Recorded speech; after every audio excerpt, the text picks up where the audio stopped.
Has been flattened by Sowore Clarence call to rescue the country from the claws of the behemoths that have destroyed the country.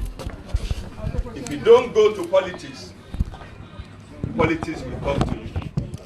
Yes, you can say I live in UK and I am less concerned about Nigerian politics and what goes on in Nigeria. I tell you this, the bulk of the money we make in diaspora is remitted to our family back home. In 2016, Nigerians in diaspora remitted $35 billion to Nigeria. A clear indication that every Nigerian diaspora send money each time you receive financial distress call from your family. What do you expect from a country that is struggling to pay a worker £2 per day or less, or £65 per month? Dear fellow take-backers, the time is now. Nigeria has been stagnated for the past 58 years. Demographically, 2/3 of Nigerian population are youth. I bet you, if we are serious enough, we can disallow this cabal from mortgaging our present and destroying our future. Greatest Nigerian youth, the message is resonating. The time is now. Ladies and gentlemen, we need everyone on board. Let's take the meat out. Aside the financial contribution, we need your support, we need your vote, we need volunteers, we need food soldiers to take the message to them. If you are still having ripples in your tummy about the alternative to the two same parties, APC, PDP, AAC, TIB is the answer. Fellow, take it back. We can do it together. Thank you very much.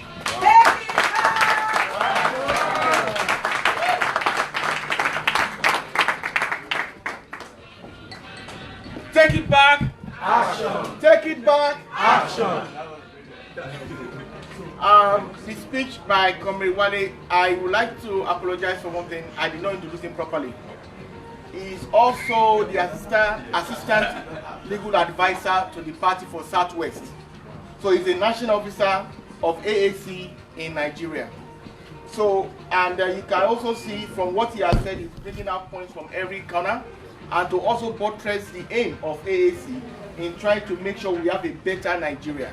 AAC, take it back. Take it back. Action. Now we are going to have, before our presidential candidate speaks, also the next president of Nigeria speaks, we have a jingle. A guy, a very talented Nigerian has produced a jingle for us.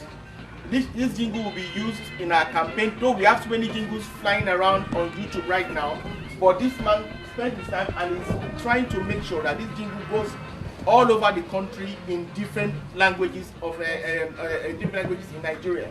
So I would like to call Mr. Duna, Mr. Kaode to please come forward and tell us and give us more information.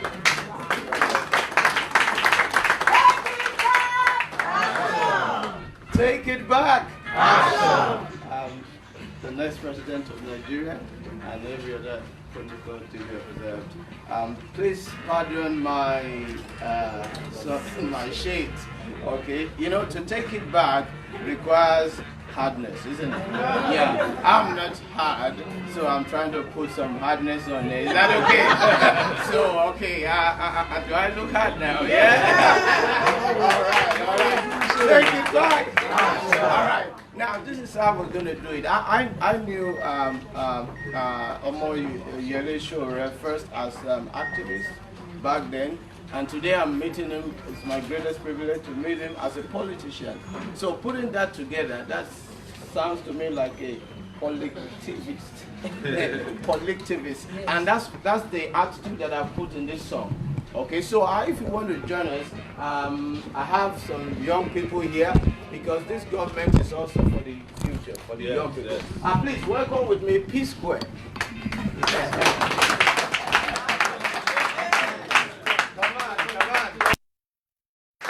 Future generation, P Square. And Promise. promise. Yeah. Prosper and promise. Please put your hands together for them. So, Prosper is going to be beside me here. And promise here. So we're going to demonstrate to you, as the DJ is getting ready to play the music for us, how we're going to do it in a hard way. Are you ready? Yes, sir. Are you ready, guys? Are you ready? So when we say AAC, take it back, then take it back, action. Is that a good one? Feel free to join us. Feel free to join us. Let's do it one more time. AAC, take it back, action. AAC, take it back, action. Okay, DJ, please slam it for us. Put it up. Start it. It's time to join hands to save our fatherland. Yes. Yes, let's start it from the beginning. The soul of our country is yearning for help to be free from greed and wickedness. So wherever we find is the... Sorry about it.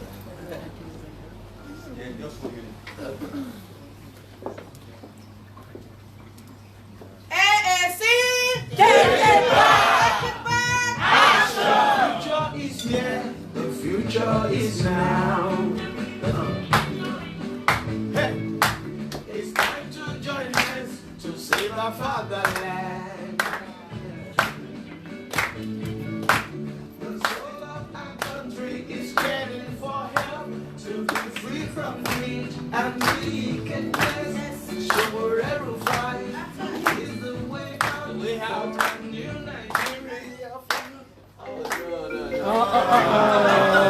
Sorry, Foka. AAC, Okay, let's do it together. Let's go. Action, everybody. AAC, take it back. Action. Let's go. Take it back. Action. Take it back. Action. Take it back. Action. Take it back. Action. Woo!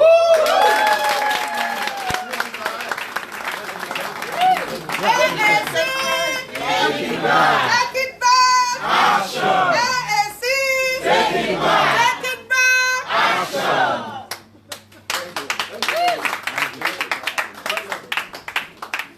Ladies and gentlemen, that was very... Yes. Yeah.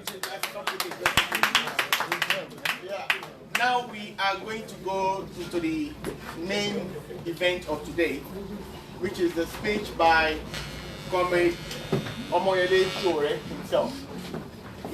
One thing I want to, well, I'm sure most of you know that he has gone over all the states in Nigeria, more than any other presidential candidate so far.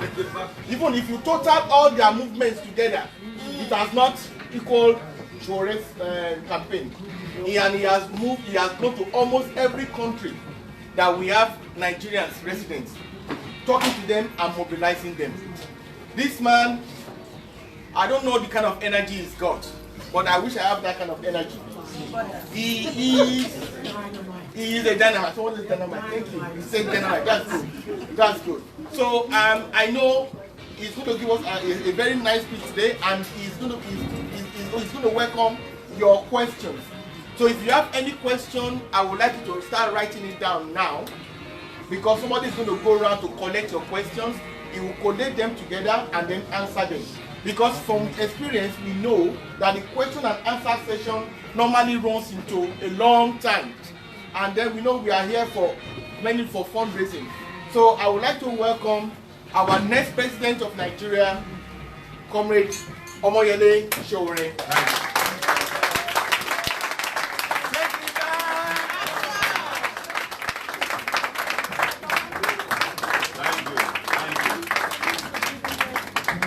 Have a seat, ladies and gentlemen. Thank you so much. I cannot do this without thanking the people of London. This is my second time here in London. This is actually our second time also in this space.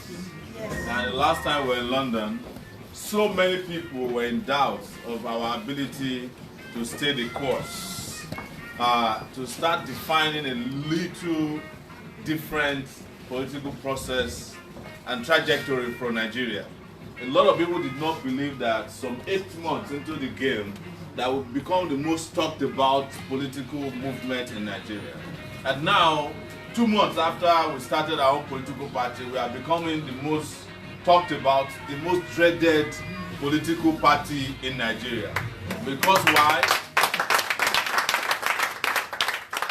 You have made it possible for us. London was the place where we had our best town hall meeting outside of Nigeria. Take it back!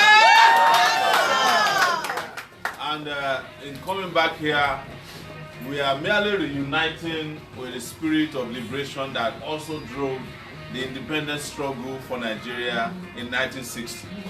It was here in the UK that a lot of the activists rose up. The support, the financial and moral support for independence took place in the United Kingdom. But the truth is that Nigeria is in need of brand new independence now. The independence we had in 1960 has expired and is obsolete because it did not produce and provide for us the kind of future that we desire as a people. In fact, most people in Nigeria are asking if the white man could come back and recolonize Nigeria, because the people they handed over power to in Nigeria, they are the most terrible internal colonizers of any people that you can imagine in the world. But we are not going to be colonized by the whites anymore. We are going to be led by our own people.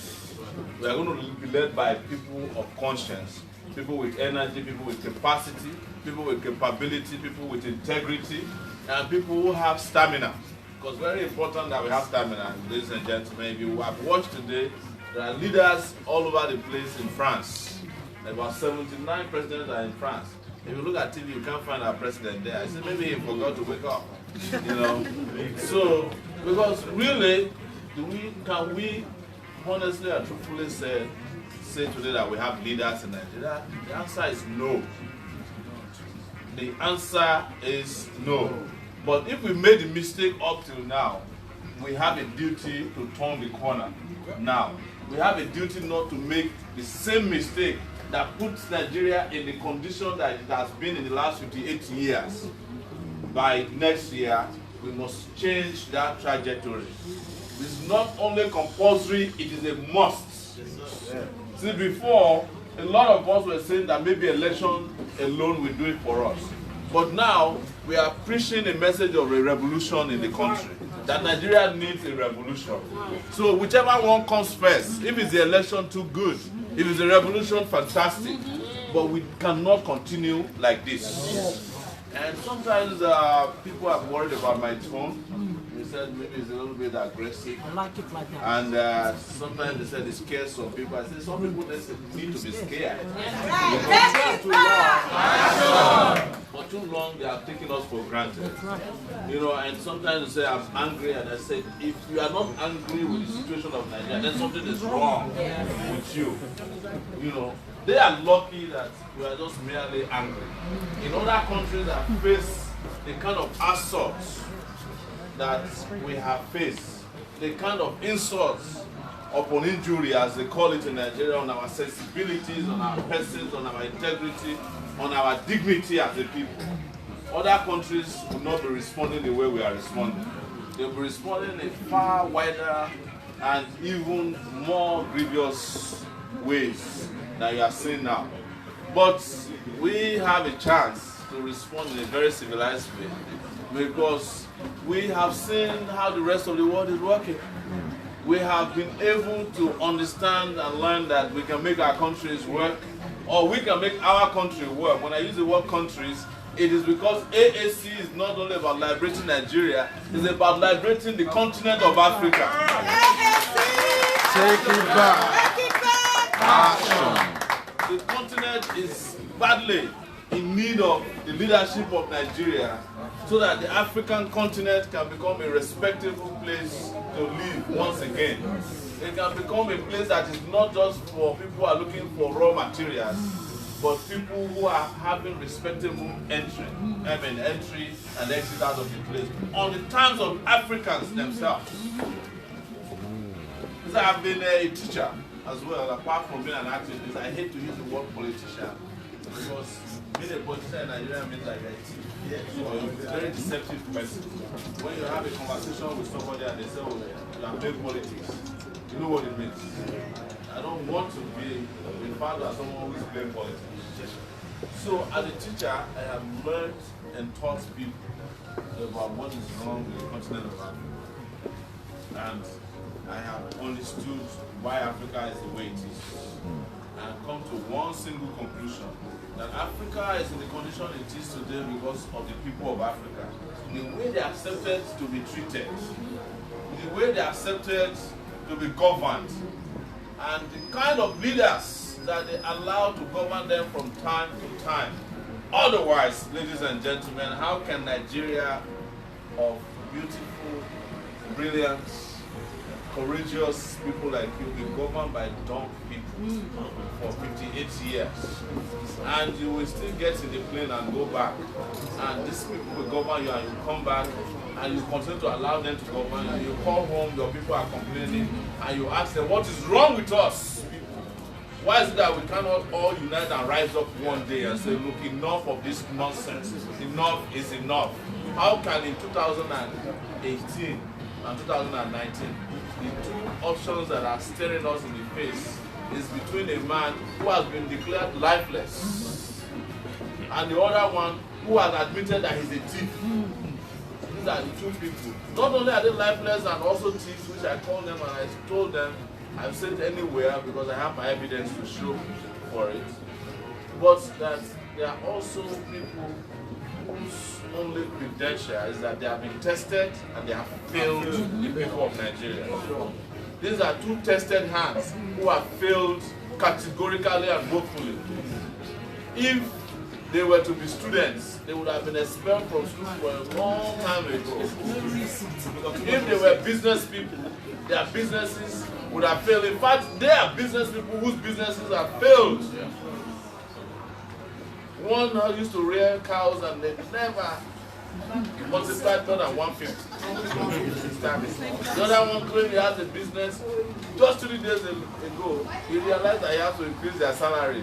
You know, from miserable 18,000 to 33,000. I asked him, do your children rely on 33,000 naira per month? Yes, that's like 50 pounds, right? Your children cannot spend 33,000 naira per day, and you are insulting us by claiming that you are not paying minimum wage of 33,000. Is that how much your children pay when they go to school in London? You know, in very expensive universities and even kindergarten schools that they send them to here. So, ladies and gentlemen, I don't want to go into any complex conversation with you about what is wrong with Nigeria. There's nobody sitting in here, including our little brothers and sisters who are playing around, who don't know about Nigeria. But what would be dangerous and what would be unforgivable is that you make Nigeria the way it is now and you don't do something to change the objective condition of Nigeria and Nigerians. Because yesterday, we were in Luton and one of our attendees asked us at the meeting, asked a question, said, how do you intend to woo people in their 60s on your side? And I said to him, with due respect, and I'm sorry, I don't want to woo people on our 60s, in their 60s on our side. They owe us. Oh, they are the ones who sold us down the river. Yes. It's the people in their 60s that sat down why Nigeria became a jungle that it is today, a failed state. So I said, sir, you owe us. So if everybody's contributing £100, you owe us £200. You have to pay for your lethargy. You have to pay for your laziness and complacency. You owe us an apology for leaving us a nation to be like this. I apologize. The question, I belong to that group. No, your apology will be accepted in pounds.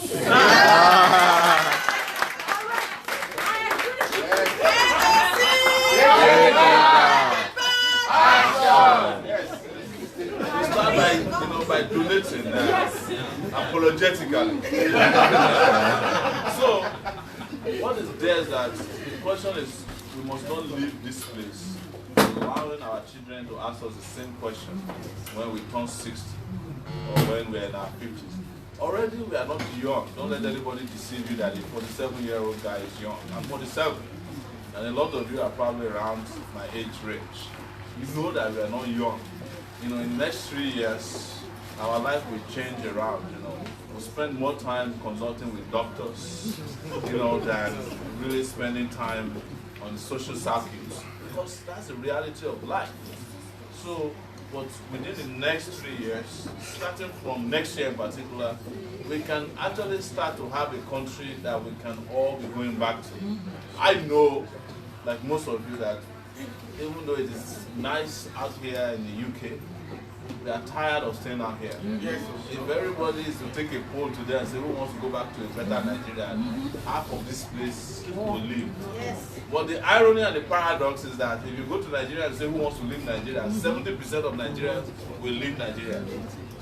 Not more than that, you know, because the place is not livable.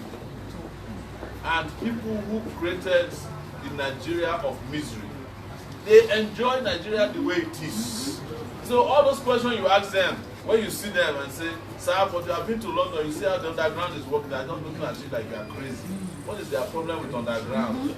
You know, they don't care about underground. They like Nigeria the way it is. They like in Nigeria where people are their slaves, where they have drivers, they have cook, you know, everybody's begging for school fees, everybody's, you know, prostrating for them. That's Nigeria they want. The Nigeria you have today is Nigeria of their dream.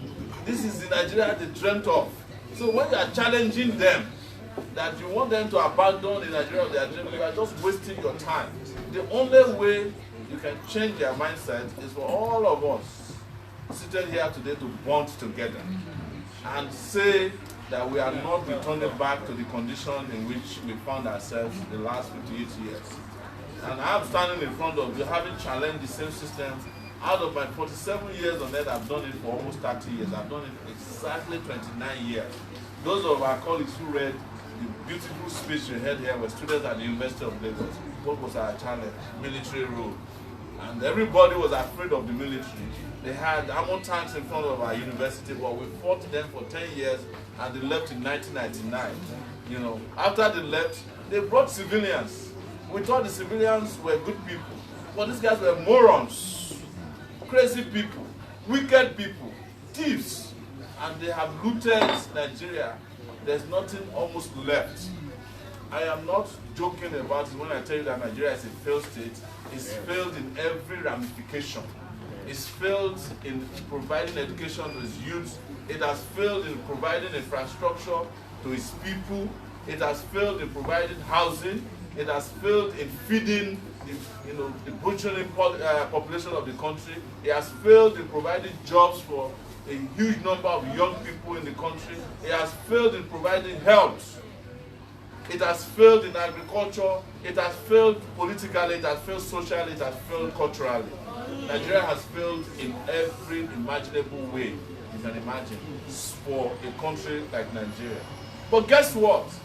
Even as bad as things are, whenever our people have the chance to get out of this situation, they dig themselves back into, the grave. That is why the dominant conversation at all could be that you would call yourself articulated in 2018. A young person, some of them educated, will say that they want to vote for Atiku, and they tag themselves articulated.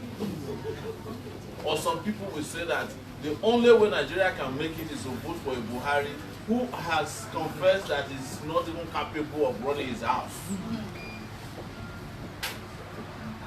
But it's up to us to change that, and we can change it from wherever we are. We are lucky that technology has provided us an opportunity to participate in politics at home. The next thing is to be able to vote for people who are going to lead us, even though we're in the diaspora. They have made it impossible because they know it's not possible to bribe you with rice. Yes, sure. Because you people have a problem of not wanting to eat. But Nigerians still have a problem of finding food to eat. That's why there's no diaspora voting. If there was diaspora voting, as I'm standing in front of you now, I will have 6 million votes in the bag already. Because a lot of people, even though when they are skeptical and cynical about the situation in Nigeria, they tell us that, look, Sowore, we know that you can run this country better than Buhari and Atiku. But how are you going to win the election?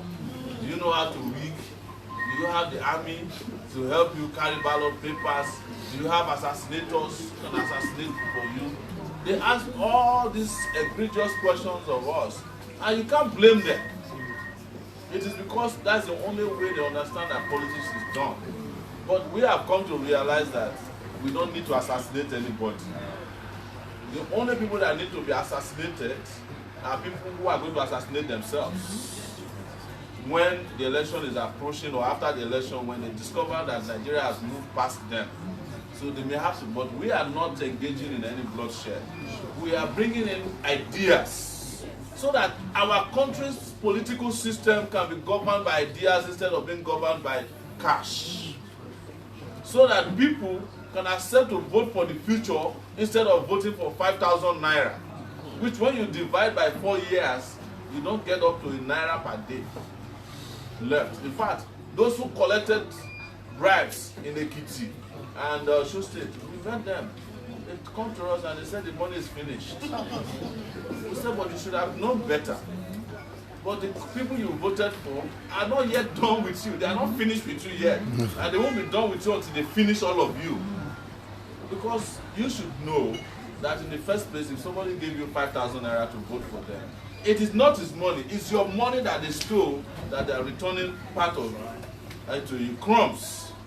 But most importantly, they must recoup back their money that they paid for you to vote for them. And when they are recouping with profits and interest. So it's a transaction that happened for which there are takers, and givers. And those who gave you must take until you have nothing left.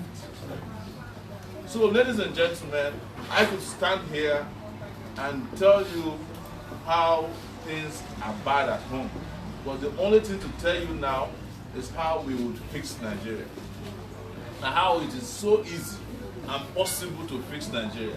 As I've said repeatedly, everywhere I go, Nigeria is not complex at all. When you hear politicians saying that Nigeria is complex, they are pressing the panic button inside of you so that you make it sound as if you need special people to govern Nigeria. The question I ask myself is, if Nigeria is so complex, why is it so easy to steal from a complex system? That one man can steal $1 billion and actually come to nowhere else but London and buy a house and a car that he's never going to drive, buy a house that he'll never sleep in, and then go back to Nigeria and steal more and steal more. What kind of complex system is so easy to steal from? The truth is that these guys have no capability. They have no capacity. They don't have knowledge. They don't have an understanding of how the rest of the world is working.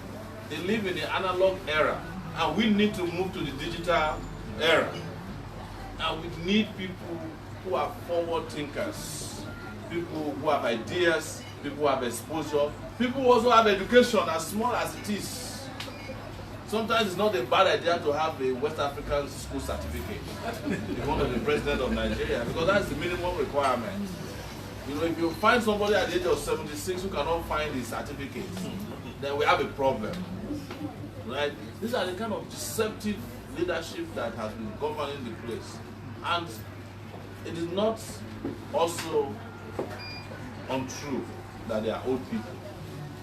Even though we don't hold it against people that they are older. But we have a problem with old people whose ideas are also aged. We have to move them out of the way. So for Nigeria to progress, starting from now, we need you to help us move them out of the way. We need to put these guys out of business. We need to put them into permanent retirement so that we will never hear about them again. We'll never have to go to their living room to go and take permission to elect our leaders. We'll never need their endorsement again. They will never manage our industries. They will never manage our schools. They will never manage our lives. In fact, that we will never allow them to manage our spirituality and even our culture. Because all of the criminals in the system, they are all connected. They are all connected. The two major political parties are not different, PDP and APC. They are connected, they are conjoined twins, connected at the back, but they have different outlets that with which they confuse the public. So, ladies and gentlemen, I have come here to seek your help. You know, seek your help in saying, look, if it suits you and if you believe it, that Nigeria should change, and you can believe in what we are saying, that we have been breathing life into a generational decision to change the narrative in Nigeria, please support us.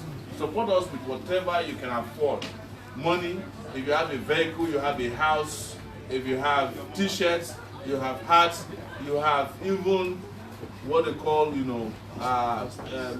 telephone credits in Nigeria. You can donate credit to people to make calls. You can buy it from here and send it to them. What do they call it? Telephone, the mobile phone credits. Top up, you can top up people's phone from here.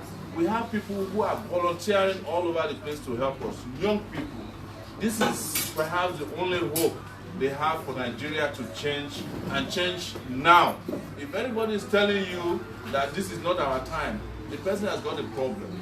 Because we don't have up to 4 years on our hands anymore. If we lose it this time, Nigeria is gone. We don't have another 4 years to play with, because in another 4 years, the world would have moved past us. Already we are lagging behind. We are lagging behind countries like Rwanda. Yes, we are lagging behind countries like Ghana. Before, we used to have Ghana must go. Now Ghana is preparing Nigeria must go. Yes. We are lagging behind countries like even Somaliland, which is not Somalia. They are getting their hands together. Kenya, Ethiopia. These countries are doing better than Benin Republic is doing better than Nigeria in terms of electricity. And we're saying that it is possible to have 24 hours electricity in Nigeria. It is possible for us to send our children to school in Nigeria. In fact, it is possible to have a Nigeria that you will be happy to send your children to go to school in Nigeria from London. And that you will never be using Nigeria to scare your children anymore. If I send you to Nigeria and I say, Daddy, please mommy, don't do it to me again. I don't want to go to Nigeria. But you can actually send your children to school in Nigeria where they will get qualitative education and also learn your language. Right? That is Nigeria we want. In Nigeria where you can go to take care of yourself. There are people who are living here in London. When they have difficult health situation, they go to India to go treat themselves. But Nigerians cannot afford to find any hospital that can treat them, or properly even diagnose what is wrong with you. Beyond the diagnosis of malaria and typhoid. Those are the only diagnoses you get in Nigeria, because there are no hospital systems that can diagnose you, right? Or that we can feed ourselves. And how do we do it? That our governors and our leaders are no more interested in buying Prado Jeeps or SUVs as opposed to buying tractors, so that we can till the land and feed our people. We can have food security in our own time, and that we can find jobs for our teeming young people. 5-point-something million is what we are planning within 2 years of taking office. And how do we do it? That if we start growing electricity with renewable energy, solar energy, which is in abundance in Nigeria, that we can employ over 2 million people just to put it together. And the moment we have 24 hours electricity, the Nigerian economy will grow. Yes. It will grow in a way that will surprise any one of you here. Because Nigerians are innovative people. They know what to do if they have the right kind of leadership. And some of you also can start heading home as well. And go have that life that you have always craved. Yes, it is true that we came here to the UK and the US thinking that we'll find greener pastures. Some people said, oh, we are going out there to find our dreams. And since they arrived here, you have never slept. How can you dream when you can't sleep? That is the truth. It is intentional service to slave, the second slavery of the voluntary nature that we are doing here. When you own a house there, it belongs to the government. When you own a car, it belongs to the government. You don't own nothing. But when you go home, you own something in Nigeria, it belongs to you. And you feel it.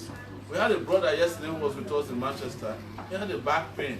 said, you know, my doctor said, if you go to Nigeria, your back will heal because it's always warm. Because most of the time, you are miserable in cold, wintry London weather. The same thing in America. This is not how you want to live your life, I can guarantee you. You know, to be bundled up 24/7 for 6 months.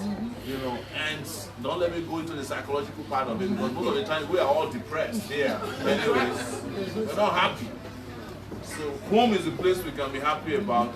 But for you to be happy about Nigeria, you must build Nigeria into a happy place. And that's why we are standing here. So, London, that's why we are here. We are here for the first time to beg you to help us take back Nigeria, take back our country, make it a country that from next year you can be proud of. You know, you can become a country that you look at and say, hey, you know, I'm going to Nigeria next week. And your pastor don't call you up and say, you better come and do prayer and fasting before you go home. Because we don't know if you make it back. Yes. So please, I can't thank you enough, London. You know, it's not just this gathering that's encouraging about the United Kingdom or London in particular. That consistently, since we came here, since in fact we declared, we kept hearing from you, you know. We see you on GoFundMe. Some of you have accounts at home, you keep donating to us. We just want you not to stop until Nigeria is liberated. We want you to keep giving the best form of support you can. You know, the money we need to fight this battle to a conclusive end is about $2 million. Or let's say £2 million. And it's nothing, it's a drop in the bucket compared to what our opponents are going to spend. Atiku, a week after he declared, shipped over 400 people to Dubai to have a meeting. You can imagine the ticket, you know, cost alone, and then the hotel, and then they have to drink champagne and wine, you know, and you know they also have to handle prostitutes all over the place. You know, that's what is friendly. It might sound a little bit petty, but that's what leadership is about in Nigeria. And sometimes, honestly, it is difficult to stand in front of people who are abroad and start promising roads, water. It makes me feel like we have not elevated the conversation between pedestrian things, because those are things that county leaders are responsible for. Not the president of Nigeria. It's not the president. It's not the prime minister of the UK that is responsible for cutting tapes of commissioning roads, every street, you know. And when the road is even still under construction, they put it out as if it's big deal on Facebook. You go on Facebook every day. They are putting out roads that are under construction. I saw one before I came here today, and my stomach was just turning. It's the pillars that they are building of the second Niger bridge. They are putting it up. The pillars, so they haven't done anything beyond just a few, maybe 5 pillars. This is the second Niger bridge that should have been concluded some 40 years ago. You are putting pictures of a few pillars out. It is because, look, these guys are saying to every one of us, they don't give a damn. Do you know how you know they don't give a damn? When the country sits down and the Minister of Information says to you that he's feeding a prisoner that is legally detained for 3.5 million naira a month, you know they don't give a damn about you. When the country is there and they tell you that a snake has just embezzled 36 million naira, you know they don't give a fuck about you. I'm sorry to use that French language. When a leader tells you that a monkey just stole 10 million naira, they don't give a damn about it. They are telling you that they don't care about, they have reduced your thinking, you know, faculty to ashes. And that's where we are. That is where we must climb out of immediately now. And it is urgent that we do it, ladies and gentlemen. And that is where I will stop my speech. I know we were told I would give a beautiful speech, but it's not tonight. We are giving a beautiful speech on the day of the swearing in.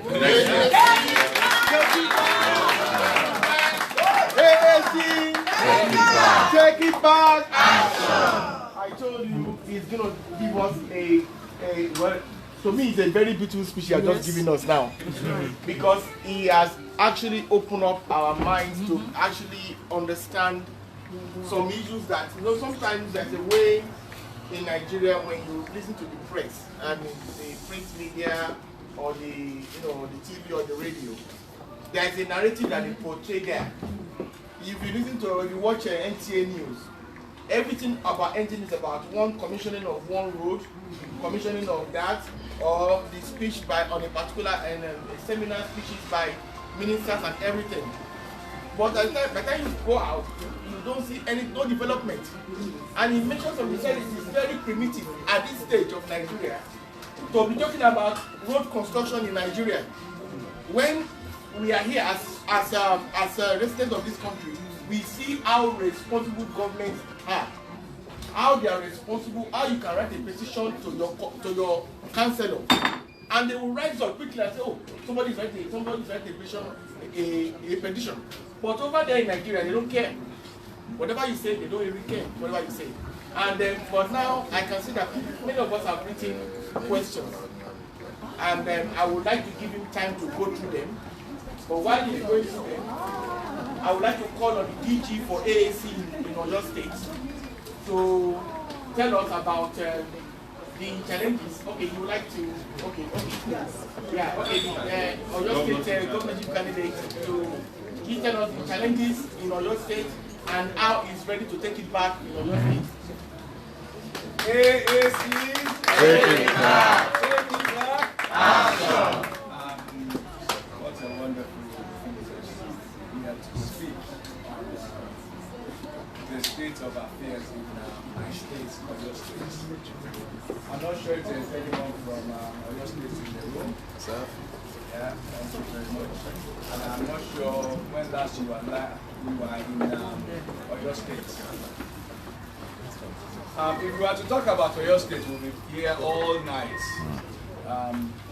We had a government when APC was voted in. People thought this is going to be El Dorado for the states. They are going to bring the kind of change that we have all dreamt of. But lo and behold, it was totally opposite to what everybody expected.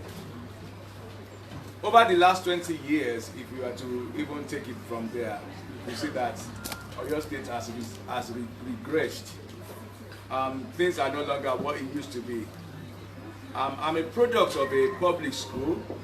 I went to a Seventh-day Adventist school in Ibadan, Loyola College in Ibadan, University of Ibadan. And if you were to look at the state of all these institutions, they are at an appalling state at the moment. Very pathetic, and we could see that our government has really done nothing in the last 7 years, apart from embezzling money. I was with a friend who moved in from America a few years ago now, and he went to show me the house he just bought because he decided to relocate back to Nigeria and grew up in Ibadan, so he decided to make his home in Ibadan. And we were going to his house, and we were going on the Newton Road, and he said, Egbon, because I'm slightly older, he said, look at this road. I phoned the commissioner of works, and he said to me, my road has been done. I said to him, it's been done on paper, but not on the physical. And what has happened is that it's all embezzlement. When the current government met Oyo State, we had 24 billion minus in debt, which was left by the PDP government.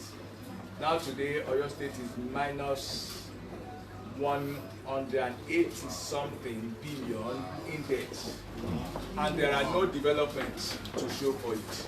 Absolutely nothing, apart from 1 or 2 roads in Ibadan and a bridge at Mokola. And we cannot allow things to continue this way. That's why people like me and many others who had kind of followed Omoyele Sowore to say that we've got to take this back. And in planning to take it back, I've noticed a few things that I want to address here. I always say to everyone around me in Ibadan, I say, you see, even someone who is blind will know that things are not working well. But who is ready to step out and change it? There are a few people who just like to talk about the problem all day. all they will talk about are things that are not working, this is not working, that's not working. But when it comes to fixing things, are they ready to step forward? And that's one thing we have seen with this movement. People are ready to step forward and say, we've got to take this back. We cannot allow this to go on the way it has been going. And if you look at many of the manifesto that Take It Back, AAC has put for, which is called Spicer Eats. All the details are in there.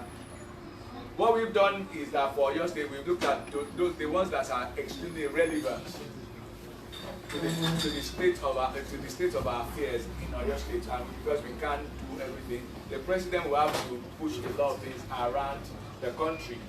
But for Oyo State, we've got to look at what what is the most needful for the people, and the number one thing is education. And intentionally, let me say this to us, please.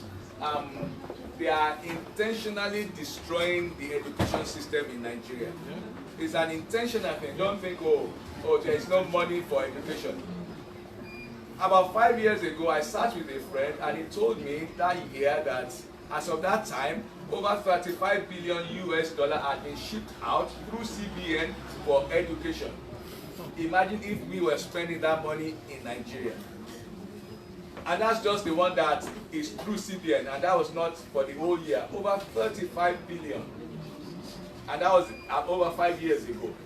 I don't know how much it is in the last 2 years or in the last 1 year. So education is our first agenda for your state. And our plan, which I call Vision Goal, is to provide quality free education up to secondary school and to make it affordable at tertiary level. We've heard of the situations at Lautech, the state university owned by Oyo and Oshun, which is not working at all. And some of us who have been philanthropic in bringing things back in Oyo State, when you have 1 or 2 students that were paying 90,000, now the government has moved it to 260,000. So it becomes even impossible to help, and it's all intentional because they are bringing down a system that they think it will work, like they have done in the north, which is the Almajerine system, where we now have 1 rich person and 1 million poor people, and everybody is shouting Rankadedisa. And that's why it is easy for them to give someone 2,000 naira and take their vote and ruin their lives for 4 years. So education is extremely important because the more people we can get educated and informed, the less we can stand up and fight for our right. If you and I didn't have the kind of exposure that we have today, it will be totally impossible to say we want to take it back. It's either we just join the status quo. And thank God for the exposure that we've had across the Western nations that we've all been. Secondly for us is that we realized that in Oyo State, the Orisa boys are on the increase. You know what I call the Orisa, the touts, the talks, yeah. And most of them are in their teenagers, in their teen years, sorry. They are teenagers. So we are looking at bringing a system that will re-educate our youth. The government recently started a private technical university, which he used the current the guy that is going to the guy that they are touting for the governorship in Oyo State to pull the money out of the central bank, and instead of doing something with the money and improving maybe the current institutions that are there, they want to open a private owned technical university with government money. So one of the things we're going to focus on is how we're going to retrain our youth, get them back in employment, vocational training, and everything that is possible. And by God's grace, I believe we are able to do that. Thirdly, we're going to look at the small businesses. One of the things that we have lacked in Nigeria is electricity. We had when our president was talking about that. I know if we have electricity tomorrow, Nigeria will work. I always say to people that even when God created the heavens and the earth, He saw everything was void and without form. The first thing God said was, "Let there be light." And I don't understand why our leaders do not understand why we need electricity in Nigeria. They only think they are the ones, we think they are big, you know, they are high fenced houses, that they should have electricity. Sometimes when I go down to the street where my mother lives, it's like you are going into darkness. And I wonder, why can't they see this? And I believe that if we are able, if the federal government led by Omoyele Sowore by then is able to provide electricity, the small businesses, and for many people who are involved in economy, they realize that when you get the small businesses working, that state or that nation will work. So that's one of the things, because we have so many traders in Oyo State, so many. And the fourth thing that we wanted to work on is agriculture. One of our vision goals is to make Oyo State the food basket of Nigeria. We have over 250,000 hectares of arable land that is still unfarmed, not yet tapped into. The current dispensation, the current government, about 4 or 5 years ago, they spent so much money, unbelievable amount of money. They imported tractors and all sorts of equipment, but nobody knows where those things are. And it's unfortunate that all these things are happening and many of us are keeping quiet. This is our nation, this is our state, this is our city, and it's about our lives and the lives of our children. Some of us may say, oh, I've been lucky, I've been able to get my children, my family out. Like someone said to me, if I have my way, I'll remove all of my people from Nigeria. But like you've heard, we've come here, it's another form of slave trade. It's best to get our nation working. It's best to have an economy that thrives. It's best to have a place where we can call home, where we can all look back and say, I am an Ibadan man and I'm proud to be one. I am from Edo State, I'm proud to be one. So we have a work in our hands. And the first step is to support the visions that the president of Nigeria next year, I believe so much in him. And that's why I'm behind him 100%. Is to first support him. I know many of us will not be able to come to Nigeria and be part of the struggle. But there's a way we can be part of the struggle with our pound sterling.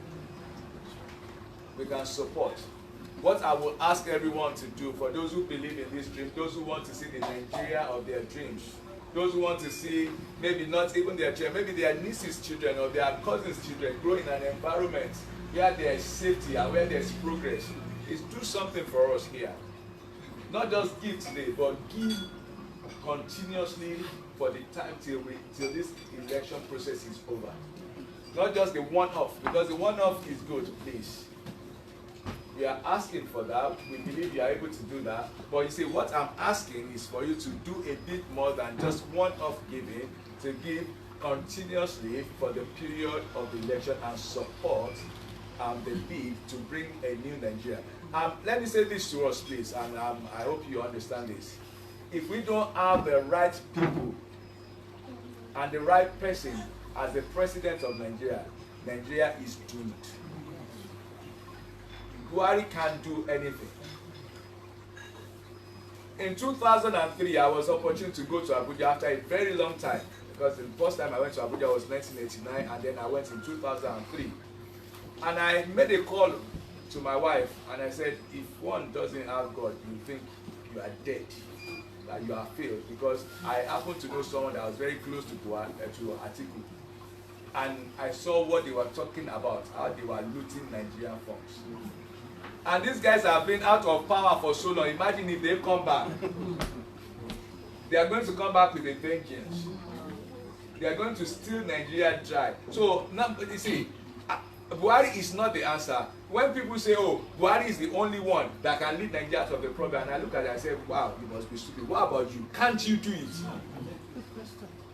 Can't you yourself do it? Take it back. Buhari, why not you as a person? At 40, he was a governor in a state.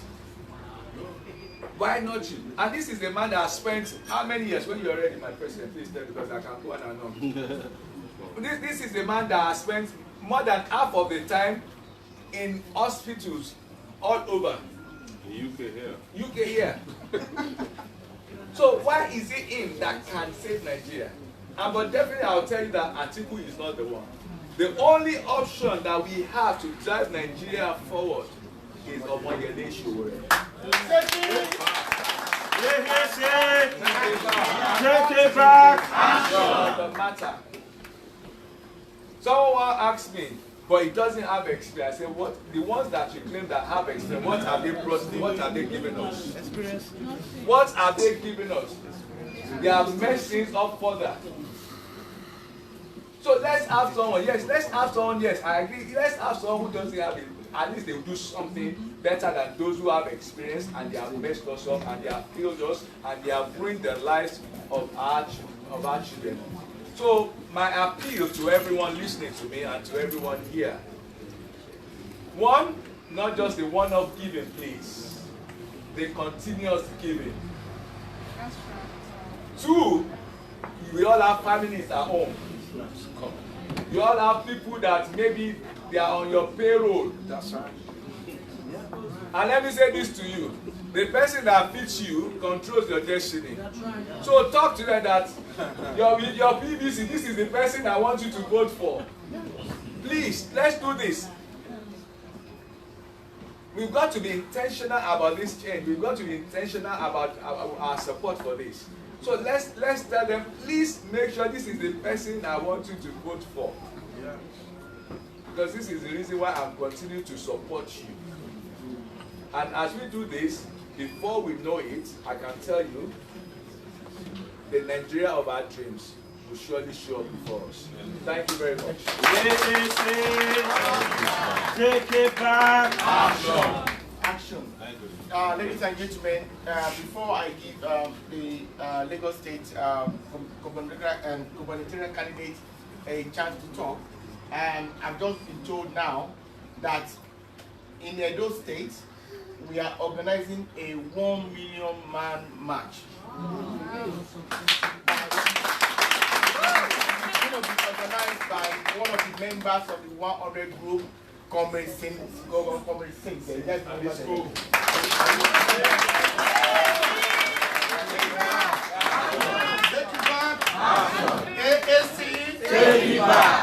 So he's the one organizing it. He has been talking about it, but he said the time and the time of the march is going to announce it, and then everybody, and he plans to organize this march in many states of the country because he has been mobilized, he has been motivated by the action of our presidential candidate Omoyele Sowore. If this man can go around the world, around the states, what about we, you and I? And he's ready to do that, and we're going to give him all our support. Yes. Thank you very much. So, briefly before, I mean, our president is ready now, but if you have anything to add, okay, good. These are our, for Lagos State, the next governor of Lagos State. Take it back. Action. Wow, I'm overwhelmed. Thank you, London. Thank you, UK. Thank you for support. Really appreciate everyone. Who do this to us? Lagos. I don't want to go take too much time because I just came back from Lagos precisely. I was there for 40 days. I've been very proud of Lagos. I just want to commend my president. Thank you so much, sir. He has tried a lot. I don't know how he did it to go around in whole Nigeria. I'm having body ache right now. Yeah, first and foremost, thanks everyone. I don't know how we allow these people to rule us continuously. They were there as a military man. Now they came back again as a civilian. Same set of people. We allowed them to rule us again. And yet we could not do anything about it to stop them. That stop. Enough is enough. Lagos State was being monopolized by one man, Tinubu. Who is Tinubu? When people tell me, oh, Tinubu, I said, no, come on, it's nobody. If we all can stand up and come together, we can defeat him with his money. Yes. He has bought every tout in Lagos with his money, and they could not say even single truth. How long are we going to do this for? Lagos is being polluted with every waste, bad roads. I bought a car recently in Lagos. The car did not last me 5 days because of bad roads.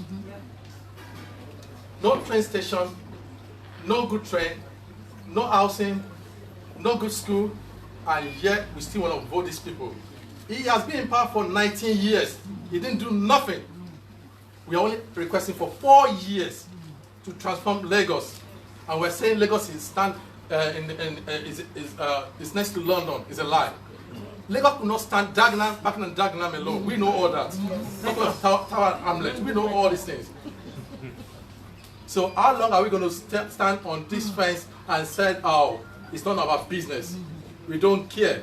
You and I can afford 100 bags of rice. What about people who cannot afford a cup of rice? How they survive, how they live? Please, my dear Londoner, brothers and sisters, we know how it works. We are in this system. We know how it works. Good system. Please, join. I don't want to take much of your time. This is a revolution. I'm not a politician, like my president and every one of us here. We just felt like enough is enough. I'm a frustrated Nigerian like everyone here. We are tired and sick. Please, we can do it. Good roads, good hospital, transportation. Can you imagine Ikorodu to VI, whatever, to other side? 6 hours. They didn't make use of those water works at all.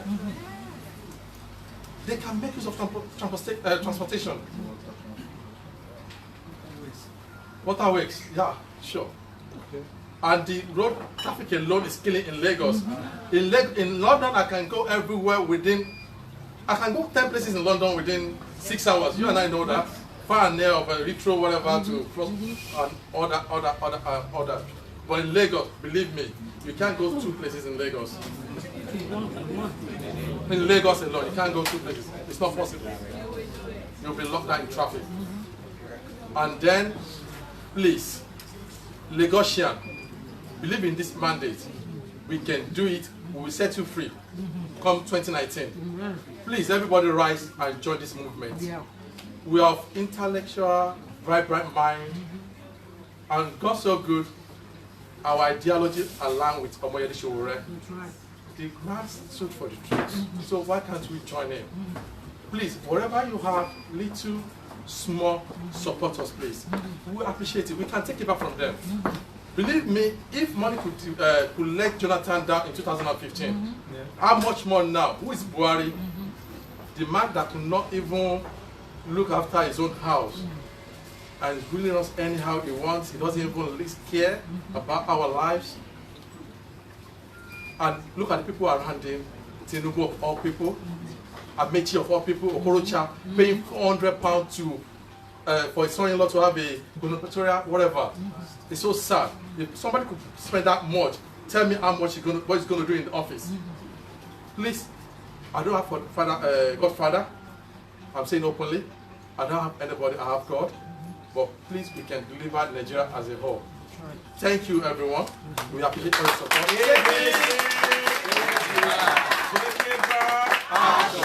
Come 2019, I believe we're going to have Omoyele Sowore as a new Nigerian president. Ladies and gentlemen, just a few minutes now. I think the problem of Lagos State is very pathetic. What's that? Why is that? For the next 50 years, the next governors of Lagos State, they have already lined up behind each other. In their dreams. They've already lined it up. If you don't do it, if you don't fall along the line, they will just take you out. I can remember when Buhari came into power in 1983, they cancelled the Metro Line projects for Lagos State. 1983. In 2018, the same man came back to Lagos State to come and open a bus stop. I mean, and then there was funfair that, okay, this kind of the bus station in Lagos State. So sad. 36 years after, and people were jubilating. We should have gone beyond having a bus stop in Lagos State. Bus station in Lagos State. So, we need Lagos need the difference. Thank you very much. So our president, our president has actually gone through all the questions and is going to answer them one by one. Thank you very much. Thank you. So I received a few questions here, and the questions are good, I have to tell you, and I will try the best to answer the questions as quickly as possible, and as fast and as precisely as you have asked them. I can tell you that what we need is for 10,000 Nigerians, all over the world, home and abroad, to just support us with $200 each, or 200 pounds. Let's say 200 pounds. I've done it. Yes. And the moment we get to that, so we can. thank you very much. The moment we do that, we will have the money we need to fight these people. We will have the money we need to answer your questions, not on paper now, but with ideas and on the ground. We will have the money we need to construct 200,000, not your money now, but in being in office, we'll be at the place where we can use our resources to build roads, to take Lagos back. It is very true that Lagos is in a pathetic state, and part of the reason why I got upset and decided to run for president is partially Lagos, because I know that Lagos' future has been mortgaged for another 50 years. And if we are not careful, Lagos' future will be mortgaged for another 100 years. The people who are running Lagos, they have sold Lagos beyond their own lifetime. And the same thing applies to the nation of Nigeria. They have mortgaged the future of Nigeria into a time that is beyond their own lifespan. And we must take back our country so that some of these people, with due respect, the moment we remove the feeding bottle from their mouth, they will start dying off one after the other. Yes. A lot of them are sick, physically sick, mentally sick. Some of them are spiritually sick. Because if it is not sickness, how can somebody go and buy a sports car and forget the road upon which to drive? There was one I saw on Facebook where the man was trying to drive the car out of his garage. He then needed plank to put on. I said, but how did the car get into the garage in the first place? It's mental and spiritual problem of greed. So I go to your question, and the first question here says, what measures are you putting in place to tighten your security? We don't want you to take things for granted. I hear this all the time, which is good. I appreciate it that people care about me.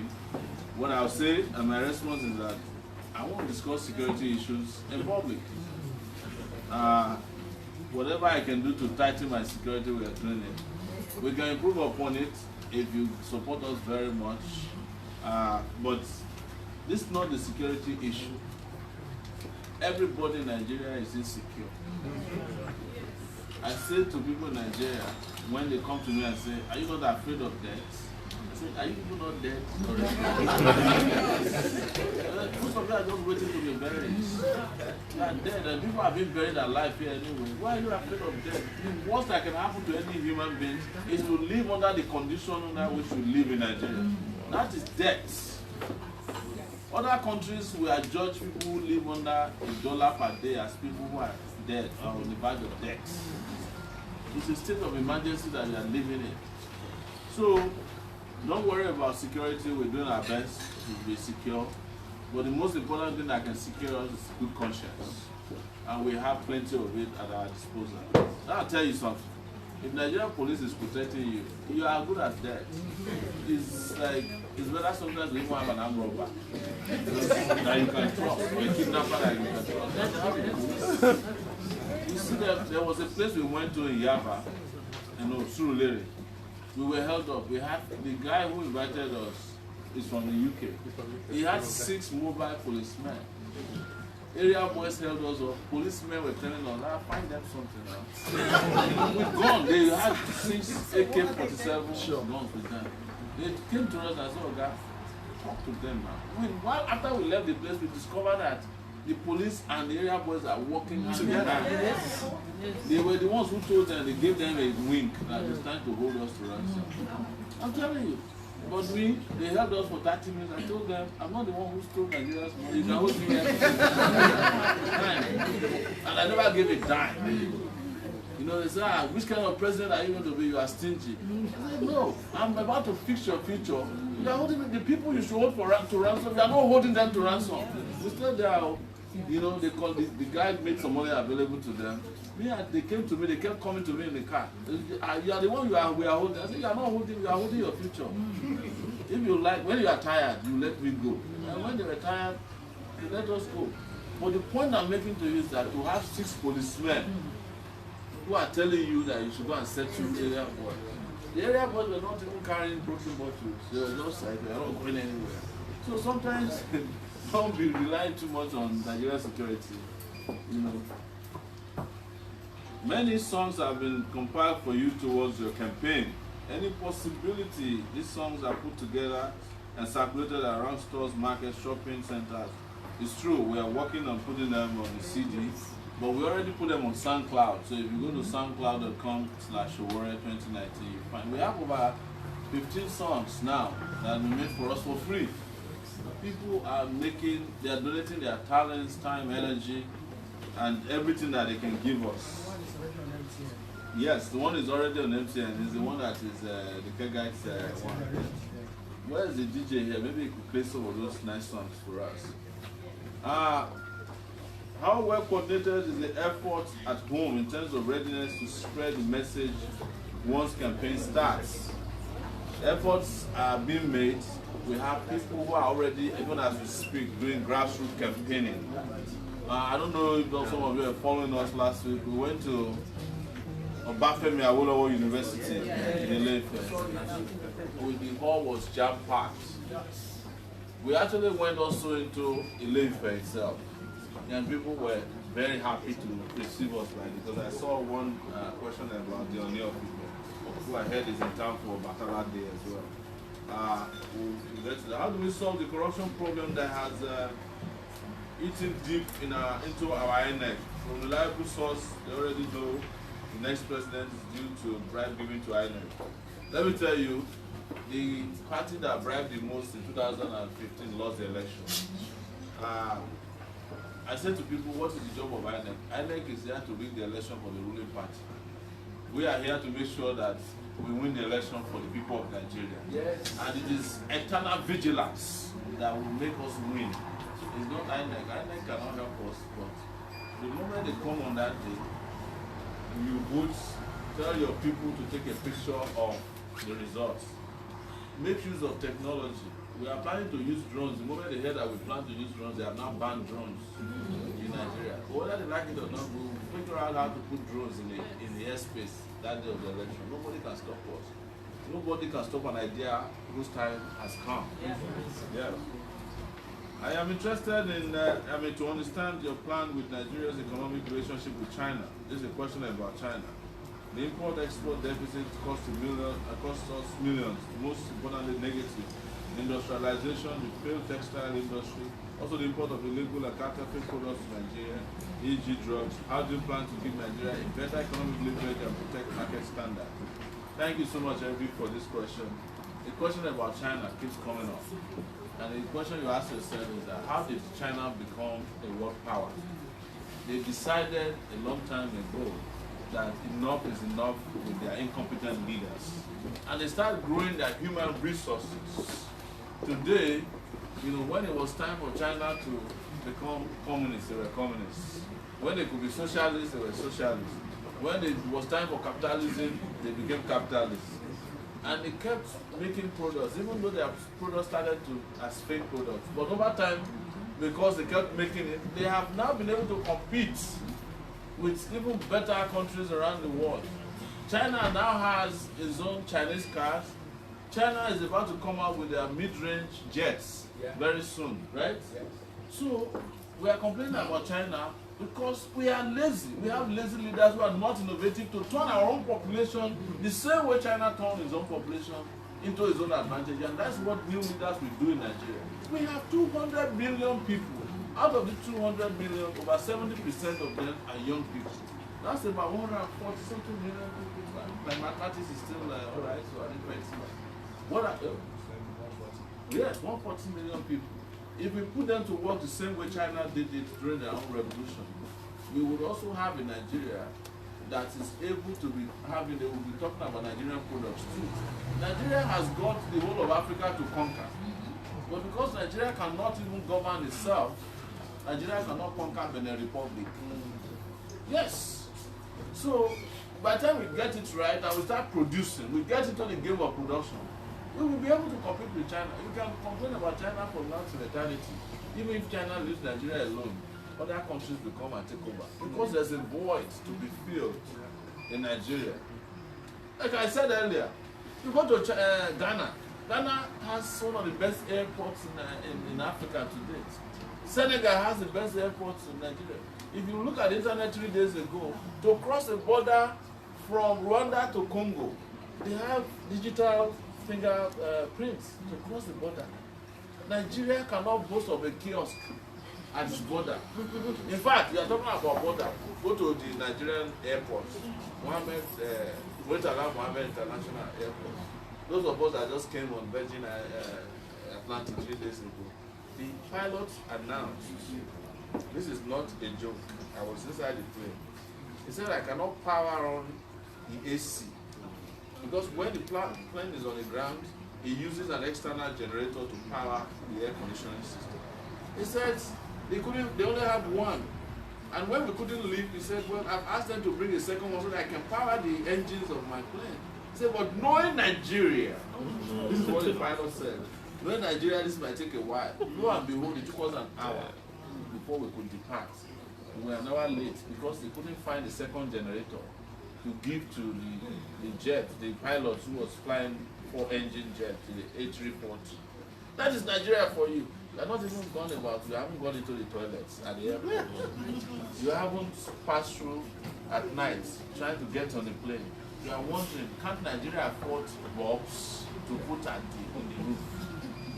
Somebody's embezzling money for bombs at the airport in Nigeria. So Nigeria is in such a bad shape.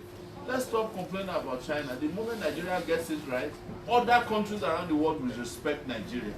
But as long as you don't get it right, China will control your life, Ghana will control your life, America is doing his own. Everybody is there to fill the void because we don't have leadership. I say to people, even those Europeans and Americans, the moment they find new leaders in Nigeria, they will also change the team that is dealing with Nigeria. But right now, anybody can send a bozo to be an ambassador in Nigeria. He will walk into the office of the president and be dictating to. Have you ever seen the ambassador of Nigeria going around telling people who to vote for in the UK? Ambassador of America is the one on TV. He says, you have to vote for this person. This is the way to vote. You go to the European ambassador. They are kings. But you cannot find a Nigerian ambassador to even attend to passports here in London. Because we don't have leadership. We have to admit that. And we must get it right with leadership before we can be putting our mouth everywhere. China, we can abuse China how we like. But as long as we don't have textile industry, they will bring in their own textile. And when they bring in their own textile, even if it's substandard, you have a custom there that is even telling the man where to pass the textile through. The Nigerian Immigration Service helps to bring in illegal experts into the country to take jobs that Nigerians can take.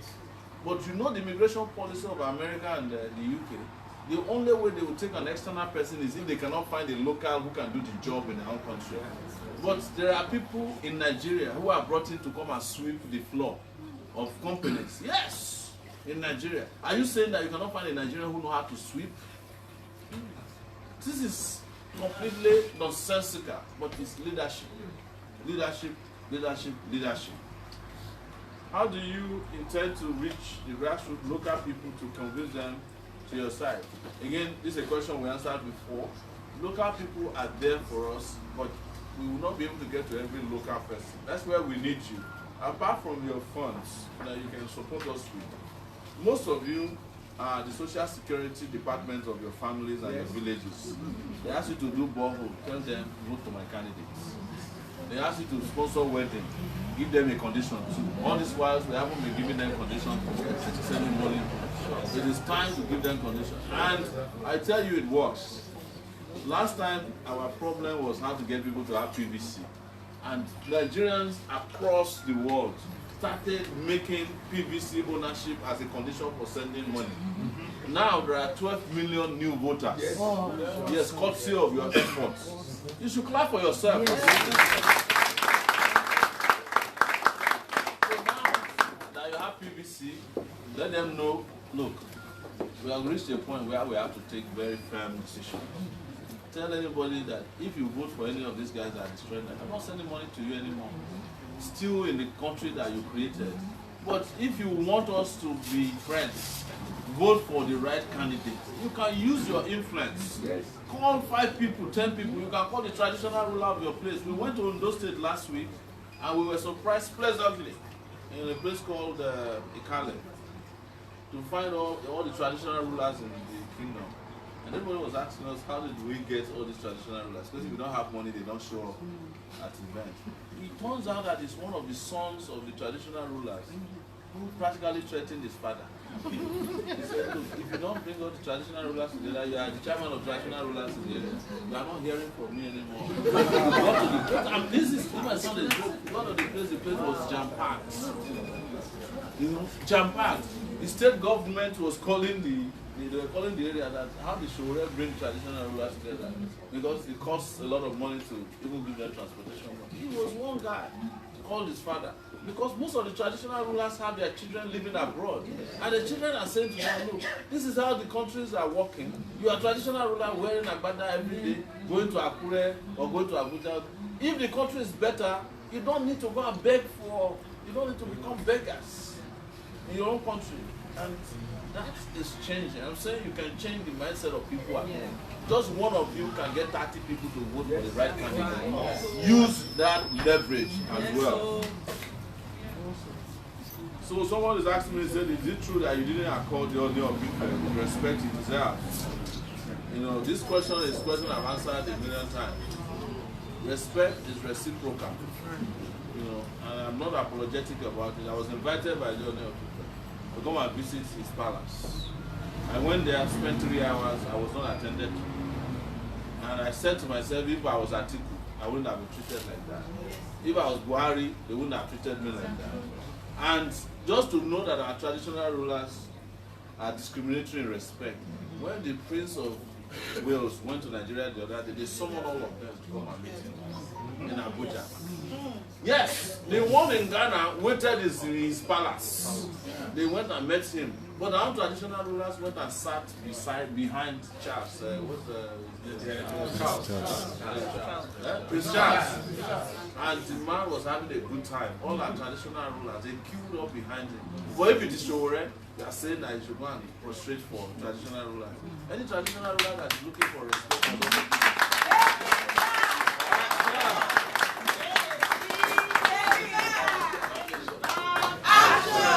so we've reached that and we have resolved the issue about Ife. We need to move on to resolving Nigeria's problem. Nigeria's problem is not about how well you can prostrate, it's about how well we can stand together.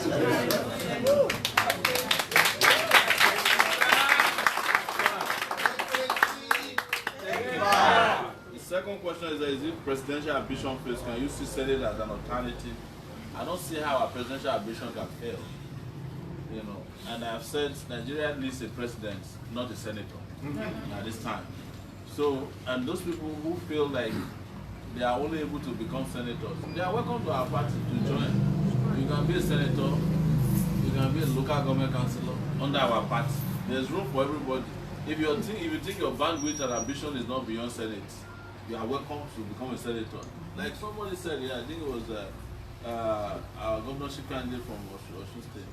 Instead of questioning whether somebody should go to councillor or president, why don't you do it yourself? Majority of you can do a better job than Buhari. Yes, there's nobody in this room that I've met who cannot speak better than Buhari, who cannot communicate better than him, who definitely, in my view, can govern Nigeria better than. So do not internalize any inferiority complex. Yes. Every Nigerian is entitled to be president of Nigeria. In fact, I think that they have lowered the barrier to becoming president because of their incompetence. That's true. Yes. How do you plan to address the shambolic state of our healthcare system? We have to take it back. Yes, thank you. The healthcare system in Nigeria don't exist. There's no healthcare system. That's the starting point. And the way to look at this is to recreate a brand new health care system in Nigeria. But that is predicated on access for all. Nigeria can afford to provide healthcare to all the citizens of Nigeria. And we have the resources. I have said this several times. Don't let anybody deceive you that Nigeria cannot take care of its people. Because you know why? Every year we spend $2 billion in India to take care of our people. That's those who can afford it. With $2 billion, you can imagine what it will do inside of Nigeria to provide health care for the people of Nigeria. It is possible and it's doable, and we must do it. But we must build it by way of investment. There must be deliberate investment in healthcare.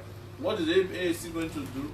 We have said to even start with, first year in office, as soon as we are sworn in, we would hire 160,000 health workers to fan into everywhere in Nigeria. So that even if it's something as simple as getting your blood pressure measured from time to time, we will do it so that doctors are not telling you based on your looks that you have malaria and based on your lethargic state upgrade it to typhoid. Those are the only two diseases that I know in Nigeria. Either you have malaria or typhoid. You know, there's no other diagnosis. Even when you are dying, you say it's in second grade or they just keep upgrading it until you die. Because there's no healthcare system in the place. I'm not joking. You go around the country, you know that people have, health issues, they have, heart issues, they have cancer, people have kidney diseases, they have, in the whole of Nigeria, the health minister said there's no functioning, the kidney dialysis machine. In Nigeria, country of 200 million people, no functioning, university, teaching hospital has kidney dialysis machine. In Nigeria, they only have them in the private hospitals, and you cannot afford it. So a lot of people, the moment you have a kidney issue, it's as good as death. The moment you have liver issues, you're as good as. The moment you have cancer, forget it. Because first they won't be able to detect or diagnose it. If they detect or diagnose anything close to cancer, they will just refer you to your spiritualist. That's it. Doctors will be telling you that even when I'm sick, my doctor and our pastor will cure me. Doctors will be telling you that, they'll be referring you to the Babalawo. It's messed up. But guess what? There are Nigerians out there who are willing to come and help us for free in the country. There are Nigerian doctors who have retired and still have 10 more years to give. But they don't have a place to go to. They don't have a system that can even accommodate them. To insult Nigerians, the Minister of Health recently said that, why is everybody trying to be a doctor? My tailor is a doctor, so why can't some of the doctors just be doing tailoring? Right? That is the mindset there. I went to Oyo State, our governorship aspirant state, and met the Minister of Communication at the radio station. That one is pathetic. Those are the kind of characters that Buhari is parading as minister. And that's why the situation is hopeless. How can you help Nigerian innovators, brilliant people? When I said it, I'm repeating here. There will be an office of a chief innovator for the presidency of Nigeria as soon as we assume office. Somebody who can call around people who have innovations that we can invest in right away. Nigeria has become an innovation hub, even without government intervention. Yes, Nigeria has its own version of PayPal as we speak, Flutterwave. It's even better than PayPal. They have their own GoFundMe. It is innovation of Nigerians that is powering the country, otherwise the country would have failed completely. just young Nigerians. Some of them are from here. They came to school here, went back home. They are struggling every day, but they don't have a country that can support their brilliance and their aspiration and innovation. If you bring any innovation to Nigeria, they will tell you to take it back. And if you don't take it back, they will steal it from you. That was my question, sorry. In my area, I was thinking, would you have like a department, an office within your Office of the President, yes. Or engineering? Absolutely. No, you see, engineering is just not engineering, and that's why we say innovation. A chief innovation officer who can harness all of these innovations, whether they are chemical and technology in any area, and kind of filter them and let the government invest in innovation. One product, one properly innovated product out of Nigeria can become one of the biggest earners for us. Like I had an idea which I have to just hold on to the idea, because if you say it here, they will steal it. They will steal it. They will steal my ideas. Fesco was very interested, Yeah. but because I have no finance. Just hold on to the idea until we win.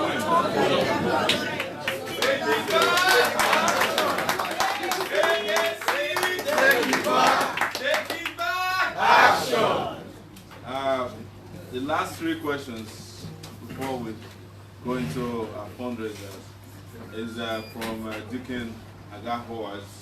You should clap for me. He's been very supportive. Deacon, and his wife, Debbie, who's sitting next to you, has promised to raise money for us like hell.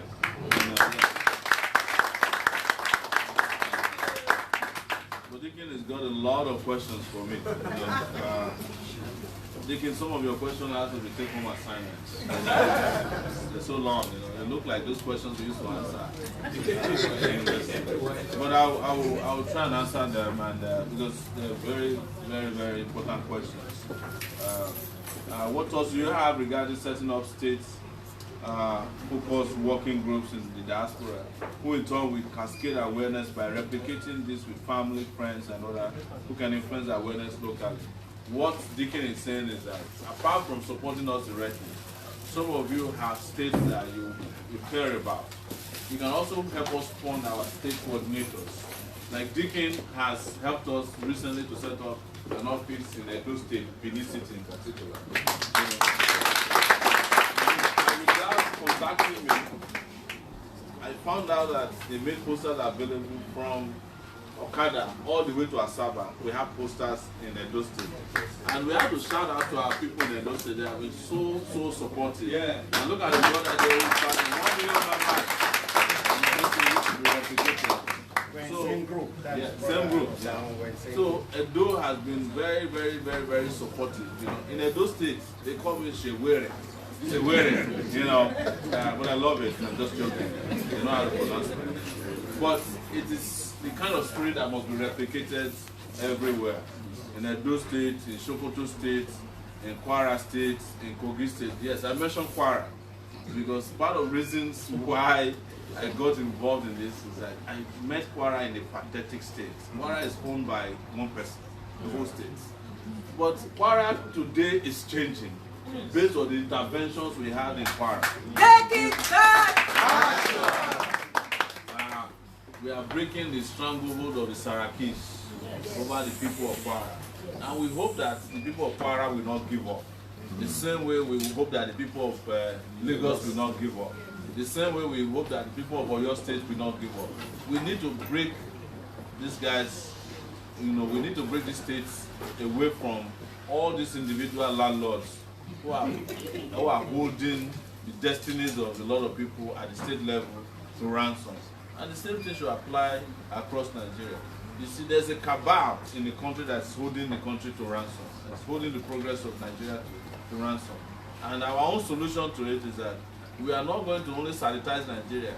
We would insecticide Nigeria, and our own insecticide we call cabacide. Yes. We will finish all the cabals once and for all, and ensure that Nigeria becomes a respectable country that can take care of its people, its citizens, and can take care of the hope and aspiration of the continent of Africa. Said I congratulate you for upgrading awareness of your campaign via social media. However, there are many potential voters at home who do not have access and therefore do not have vital information regarding Spicer Heat. What is your strategy to reach them with less than 3 months to election? Deacon, the truth is that we are reaching out, no doubt, but one thing people should understand is that we are not allowed to campaign yet until November 18th. So there's an embargo on campaigns. We can't put jingles in radio stations. We can't put slots, advert slots in TV stations, and we cannot do rallies. But as soon as the campaign embargo is lifted, we will reach every nook and cranny of Nigeria. As an aspirant, I did 30 states within 3 months in Nigeria. We did over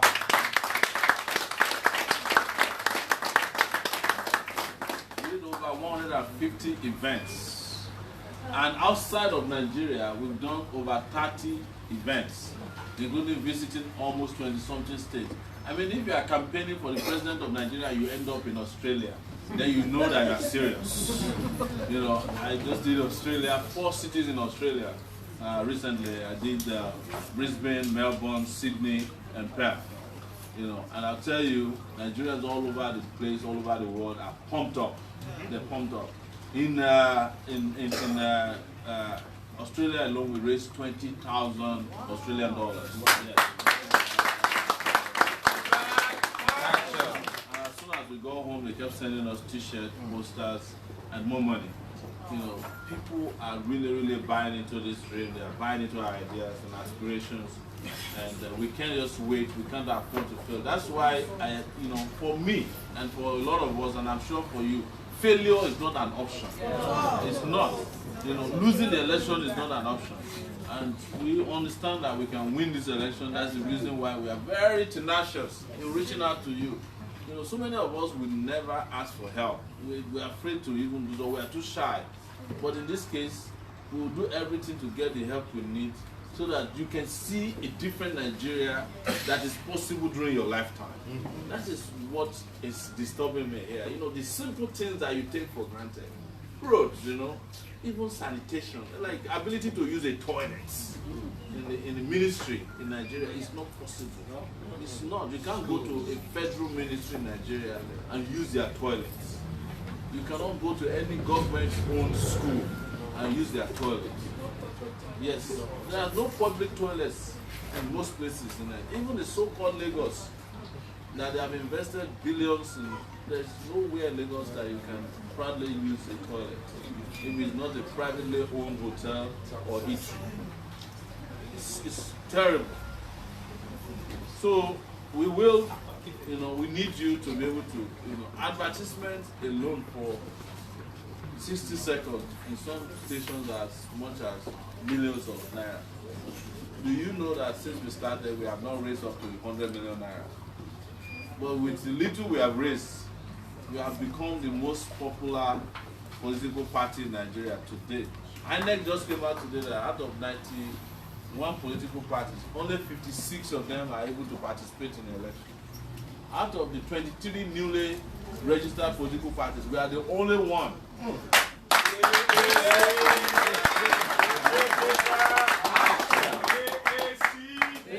are the only ones that I will tell you without looking back that is notoriously popular in Nigeria. We look at it as those take it back people, don't mess with them, you know. It's become a sing-song in Nigeria. It has become an empowerment movement that people, you know, even policemen, when we see them on the road, they stop us. That's we president with that to not allow them to carry while and they do it. At the airport, they used to disturb me. Now they escort me to the plane. Because every space we have now, we have to fight for it. You know, we are not apologetic. There was a time if we got to the airport, we start fighting from the gates. But now, this, it's the AAC people now. You take it back, people, let them pass. Yes, we have been passing very well. But the thing is that don't be under any illusion that they won't come after us. So, the more we inch closer to power, the more they will become also ferocious, they will push back. So, apart from giving money, also know that we might have to embark on serious fight for us. Because they will go after us as we become more and more popular, and it becomes more obvious to them that we are going to certainly take it back next year. The last question here is from Sales Deacon. Said, wherever there's unity, there is strength. How do you intend to ensure that all of those within the party movement are unified and can therefore focus on the political force required to take it back? Deacon, this one I would say that we have to do this internally. Yes, this is a party internal affair. We will discuss it on how best to bring everybody under the same roof. But we did a good job working together. As you know, before we came to this London event, there were some disagreements. But everybody is back on board. This is a full house, This cameraman, you want to show their faces, great people of London. Take it back! Action! Take it back! Action! AAC! Take it back! The beauty of what we are doing here is that we are not alone. Yes. I don't know how many people are watching. Do you know how many people are watching? Yeah, 611 now. Yeah, 600 and something people are watching. That's a country without internet. This I'm telling you, people they are buying. They'll go and borrow internet to watch us because this is their hope of a final liberation from the oppressive class in Nigeria. And everybody is on board with us. Our parents are on board. Our mothers are on board with us. Our fathers are on board with us. Old people are on board with us. Poor people are on board with us. In fact, recently, rich people have indicated that they want a different Nigeria. Because with all their wealth, they cannot sleep. And we have told them that if you let Nigeria be, you people can also have rest. But as long as Nigeria is like this, every rich man is a poor man. Yes. Until everybody in Nigeria gets their due, the money you think you have will not give you the rest of mind that you need. So it's in their own interest that Nigeria is a better country. So ladies and gentlemen, thank you so much. I will hand over back to the MC so that we can go into the business of the night. And on that occasion, I will also appeal to those who may not be able to attend this event tonight, that there are other means that you can use to contribute to us, right? We have an account in Lagos. Zenith Bank is 10006023871. Some of you have donated directly to it. And on GoFundMe, we are gofundme.com/Sowore2019. On GoFundMe, we have raised over $94,000 as of today. Yes.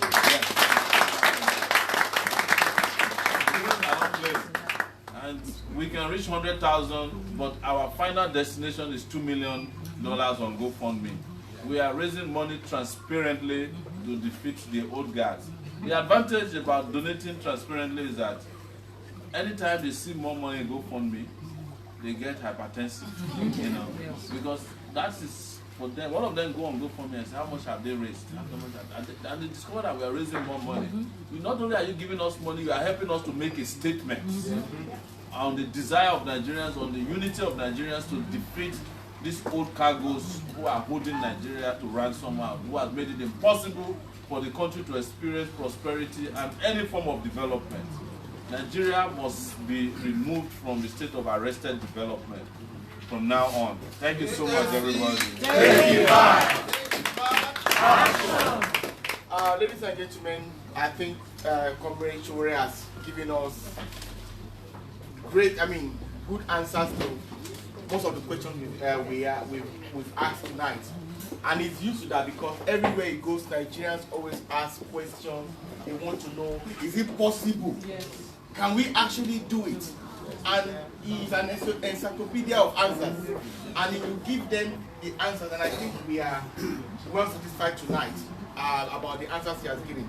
But tonight there's a twist to your question tonight. Because I don't know whether you've experienced it. A child is ready to ask you a question. Wow. And one of the children that performed with people said, I want to ask you a question. Yeah. I said, just hold on. Have the floor. Yeah, man. so is it precious or promise? That's promise. Promise. You promise. Thank you, promise. Go ahead, take it away.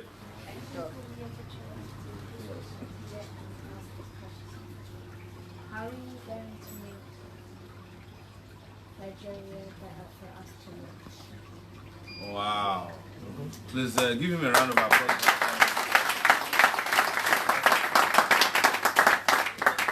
Promise has asked me, said, how are you going to make Nigeria a better place for us to live? Wow. That question is good, promise. And I'm going to answer that question with a promise. And that the promise is to make Nigeria a better place for not only the people in Nigeria to live, but people who want to live in Nigeria to be able to live it. One promise, I'm going to use this opportunity to tell us or tell you our manifesto, which is called Spicer HEAT. That's the acronym for it. One is to provide 24 hours security for Nigeria and Nigerians so that nobody gets killed or nobody gets kidnapped from their school like they did to Chibok girls, or that nobody is kidnapped, robbed, or is endangered and at the mercy of criminals, both those who are on the street and those who are in government. Second is to provide 24 hours electricity for Nigerians. Nigerians don't have this kind of electricity you are saying, so that your friends after school can do their homework, you know, and they can go to great schools and learn the same way you are probably learning, the opportunity they don't have now. Number three is to provide infrastructure in our country so that our people can drive on nice roads. And when you go with daddy next time to Nigeria, daddy will not be afraid to drive you to their hometown and ask grandma to come and see you in a hotel in Lagos. You know how to do it. You want to be able to drive with daddy to the place on a road that is smooth and without endangering your life and that of mommy and that of Precious, your brother, who I met tonight. And number three is to fight corruption so that they don't steal the money that is meant for the education of our children and for the health of our women and children. That they don't steal the money that is meant for our highways and the one that is meant to improve the country and several other things that we should be getting to fight corruption. Promise. Another promise I have is to create an economy that is all inclusive, that will provide jobs for people who don't have jobs. Nigeria has got a lot of young people, they're looking for work. After they graduated from school, they can't find work because there are no industries in the country. We only have generators that are killing our people with fumes at night. We need machinery that is working. Not to be making noise, because technology that will bring to bear on Nigeria will bring machines that don't make noise anymore. So those are old ways of industrial development. So create an economy that puts money in people's pockets. Promise the minimum wage of a Nigerian worker is 39 pounds a month. That is not enough for you to buy ice cream per month, right? So if your daddy and mommy were to be Nigerian workers, you would never have tasted ice cream in your life. Probably you'll never be able to wear this suit you are wearing today, which looks very nice, by the way. And I would like to borrow that.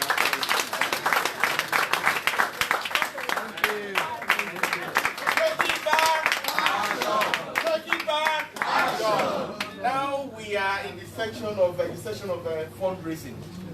The reason why we are gathered here tonight is to raise funds for this party, to raise funds for the campaign of AAC at all levels, from presidential to all to all levels. And then Commissioner is here. He has gone all over the world. And you just heard him say that in Australia he raised over $20,000.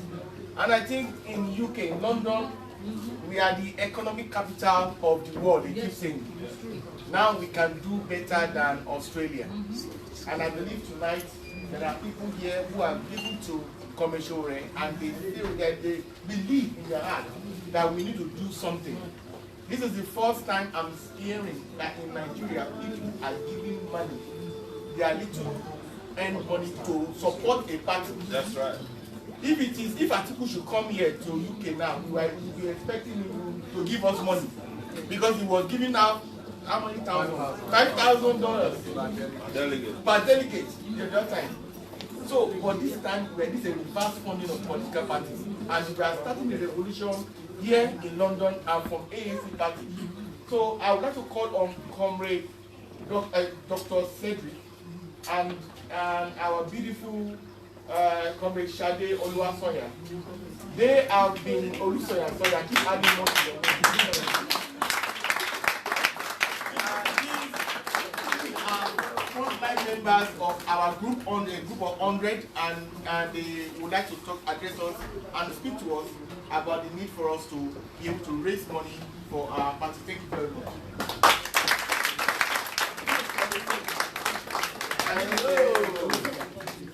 Hello everyone, how are you?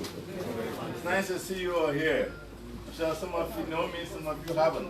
But if you haven't, that's fine. This is the time for you to know me. I'm part of 100% group. We are all friends of Sowore. For your information, this is the first time I'm standing close to him.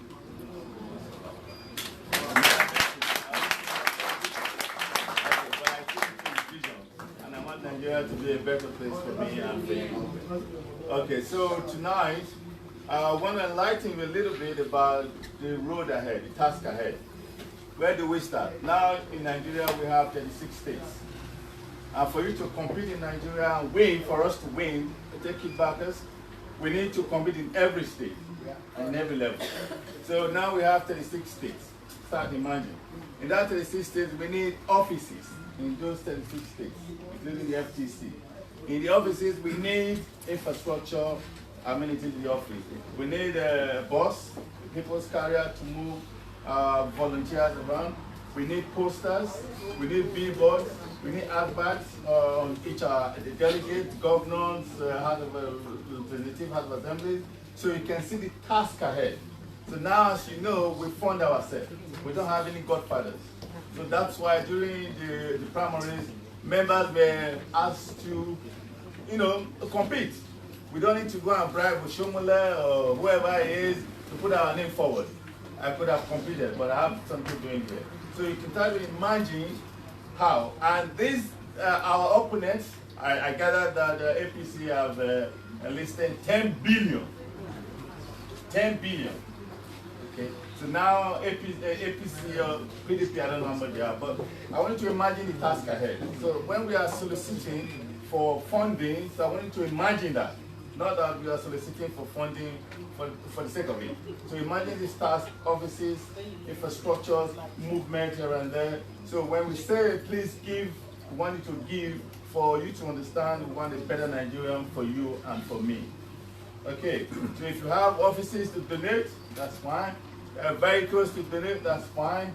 Money to donate, that's fine. And also we want you to tell your brothers, sisters.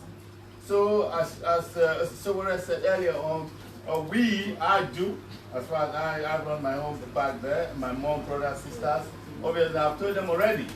This is my mom, God bless her, she's gone, but she knows Sowore's picture. She was holding it, but if she's going to vote, she's looking for this face, this, I'm going to vote for this. Otherwise there will be no Christmas money. Everyone knows that already.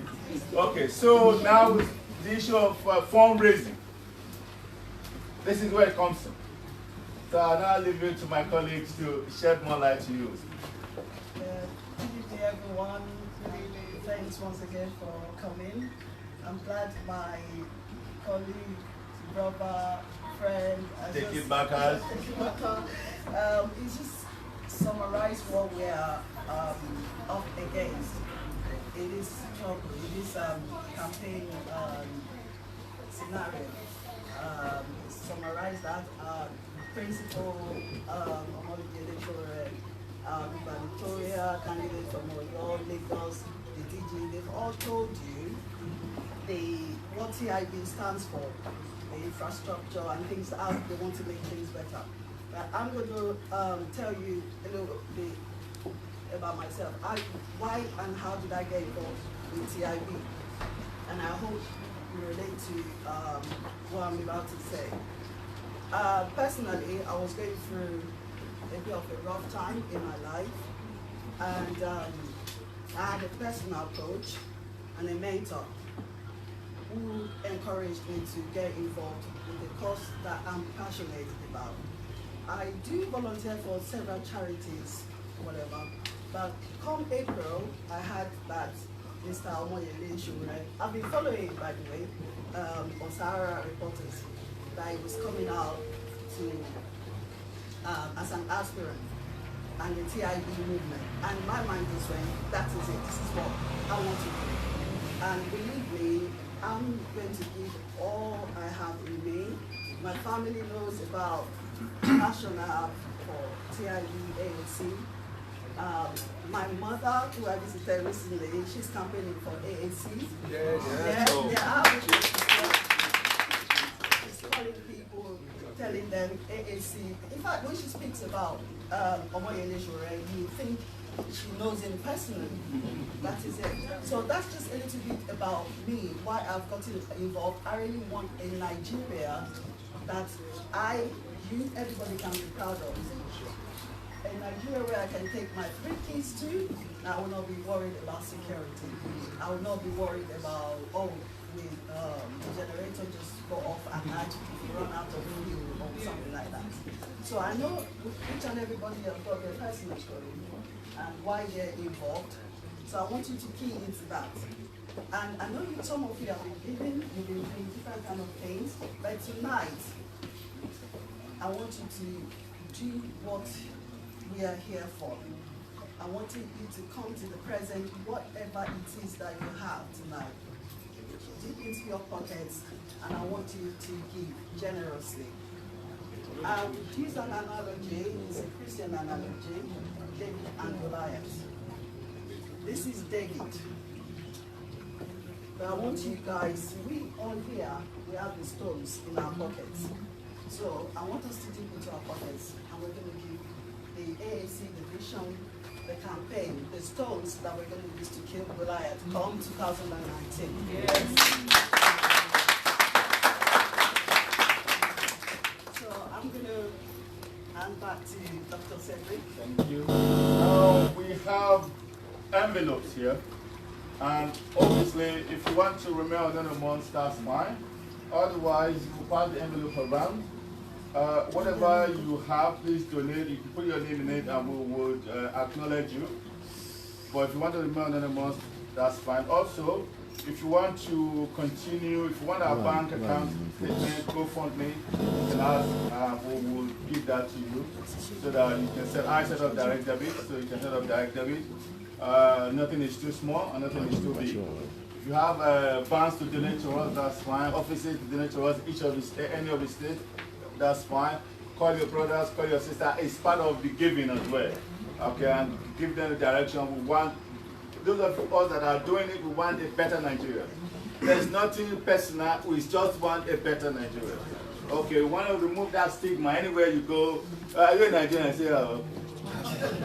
You know what I mean? Yes. So we want to remove that. We want to be seen, want to be respected. I want to be seen from someone from a responsible and respected country. Please give and give for us to be able to turn that country around. God will bless the cheerful giver. Oh, we got some of them. Oh, we got some.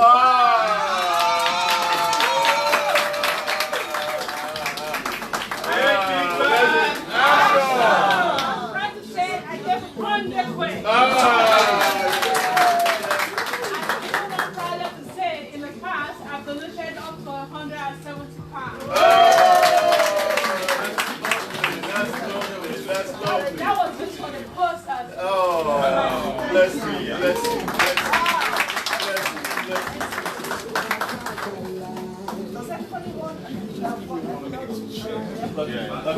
Okay. Hello, everyone. Somebody just said we should give 1 minute to share his experience with us, please. I'm sure it's going to be a yummy one. Take it back. Action. Action. Take it back. Well, like what my friend just said, I'm taking an award. This is the first time I'm meeting this young man for the first time. I never met him before.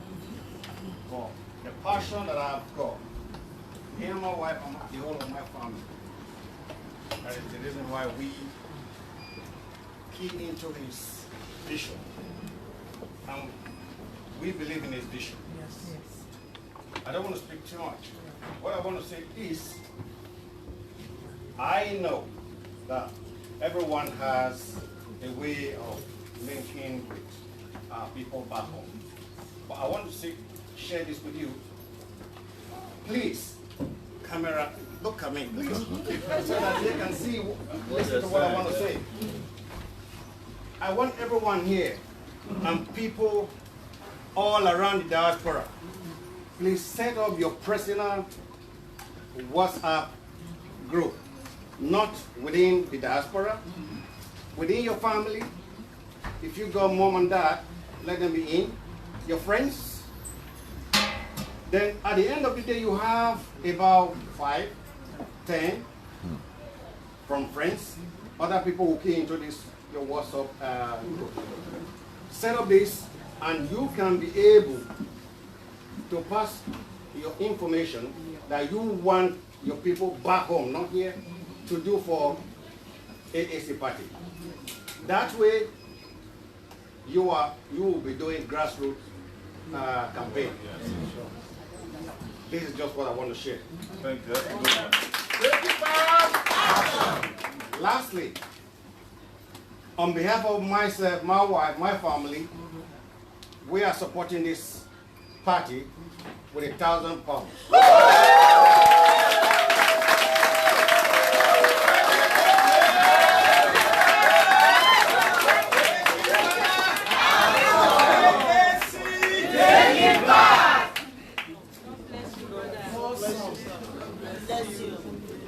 This is how we do it. The future is here, the future is now. It's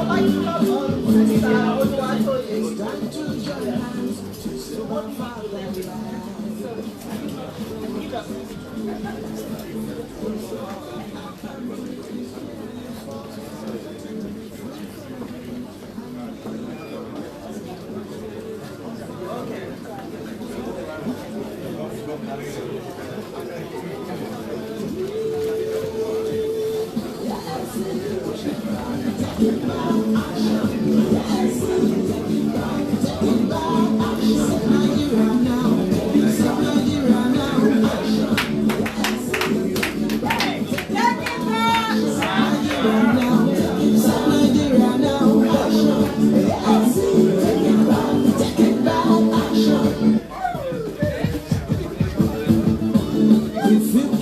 Here, the future is now.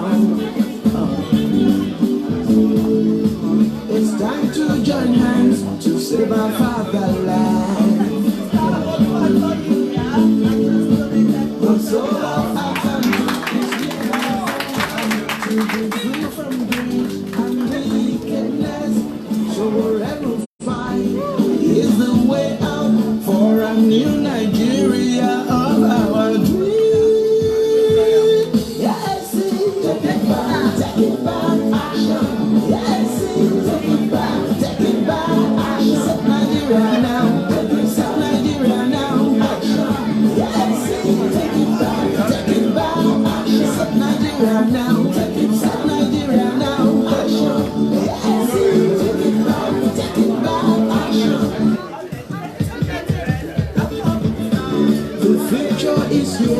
The future is now. It's time to join hands to save our fatherland. The soul of our country is yearning for help.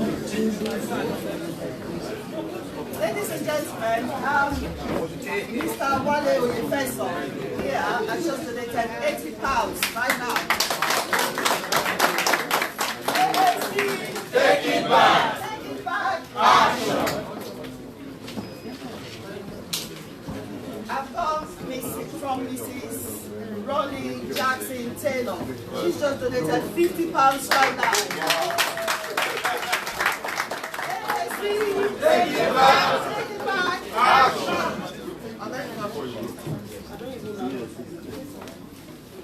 I've got from Mr. Sampson. Where's Mr. Sampson? Oh, thank you, Mr. Sampson. £40. Take it back. Take it back. Action. I've got from Miss Alero Jackson. The sum of £100. Take it back. Action. Yeah. On behalf of my husband, he said he will need £100. £100 from Mr. Wale Ajayi. £100. I know them very well, so I'll get the money. Thank you very much. I see the car right now. Yeah, they're bringing it. So, ladies and gentlemen, from Mr. and Mrs. Olawale Abimbola, another £100 in cash. Take it back. Take it back. Action. Thank you. Who else has got their envelope ready? Thank you very much, sir. From, I've got to cough a bit before I announce this one, everybody. From Ambassador and Mrs. Andrew Onibe, £1,000.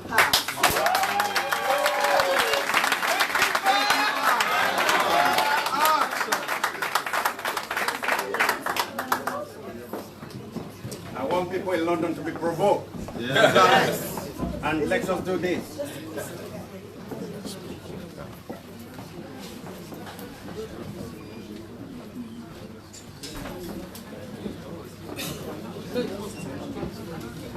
Okay, I'm not, there's someone here, it's an anonymous donor. They've just given £50.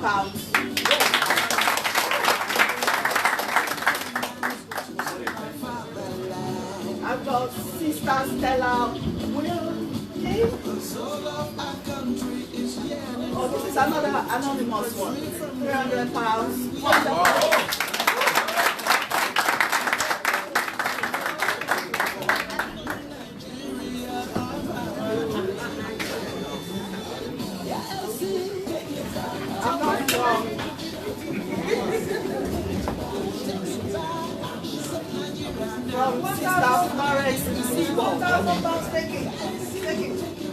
Take it, huh? Take it. Yeah, I want £1,000. Yes, take it. Oh, take it.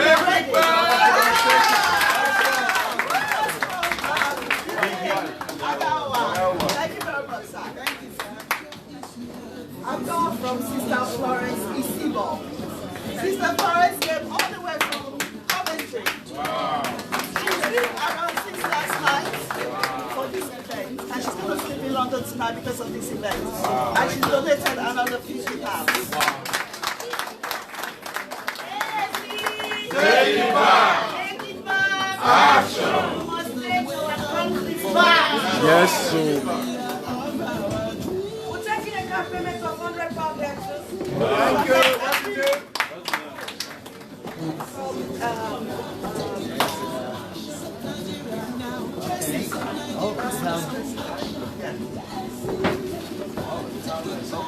I'm not from Mr. Chike. Mr. Chike was one of the first people that bought our tickets for tonight. And not only that, he got here on time. He helped us to set this place up. And he's donated another 30 cars.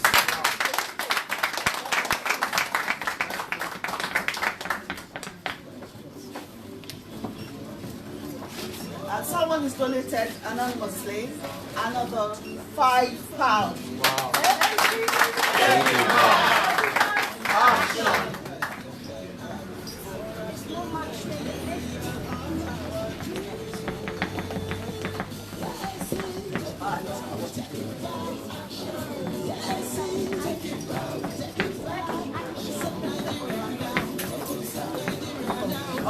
I've got Mrs.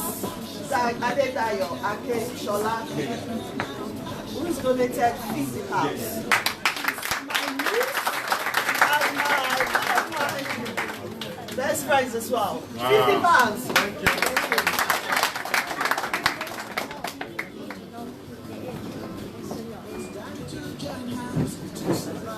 Okay, this is another one I'm going to cough before I announce. From Miss Tawa Kalitu Owiye. She's donating 5,000 posters to those states.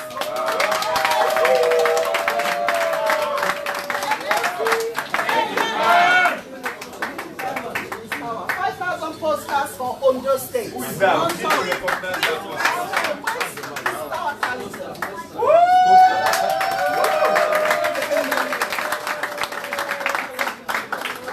Also, our deputy women leader for the party. For the party. Wow.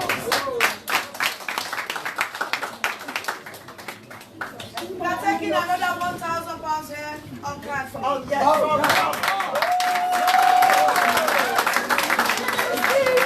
Take it back. Action. And everyone, in case you don't have your cash, we have POS there. In case you don't have your cash, we have POS. We are ready to take it back. We are ready in every way. POS is there. Take it back.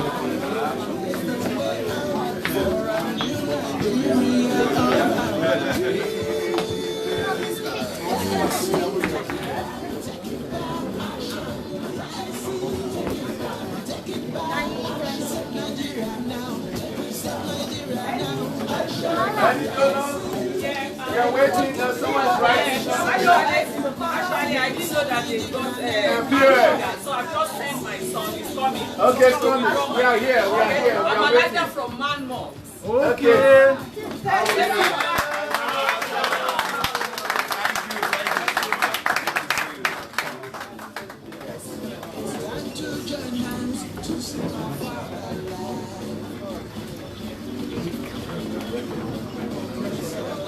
Behalf of my gentlemen, want a little bit of audience? Please listen, listen. Please, guys, listen. Listen, please. on behalf of my gentleman, I don't know where he had the idea of what he was saying, asking President Sowore, but he really believes in Nigeria to be great.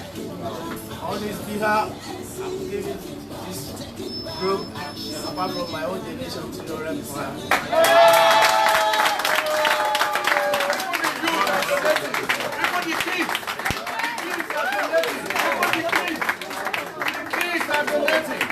That's wonderful. Yeah, I've got another anonymous donation here of 20 pounds.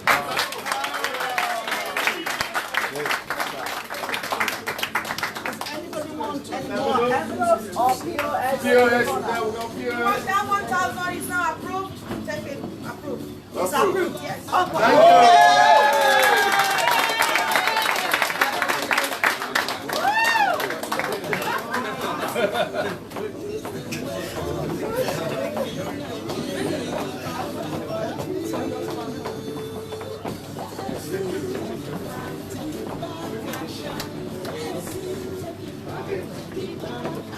There's more envelope, please. More envelope.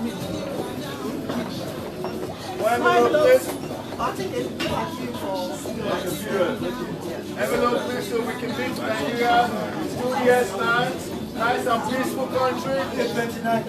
We are enjoying ourselves there. We are thinking, oh, do you remember that time, that day we were in Canning Town, raising for funds?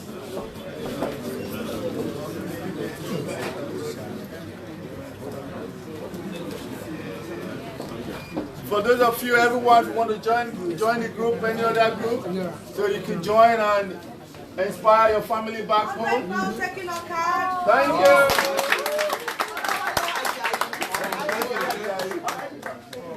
Okay. I would like to seize this opportunity to announce from our Oyo State gubernatorial candidate, 250 pounds.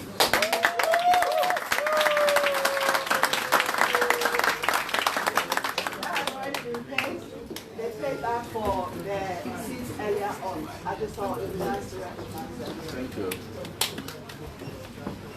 More. Yes, Stella Wilkie has just donated $390 into GoFundMe. Take applause.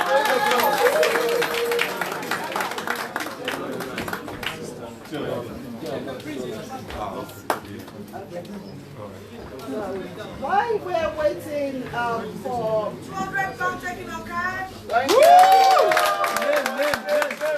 Name, please. This is Akira. One Mr. Rebels. Take it back. So while we're waiting for the TOS donations in the corner, the DJ can play our jingle. And let's just keep learning. DJs. Rolly Jackson Taylor on GoFundMe. Yes, she Hello. said. Hand of applause.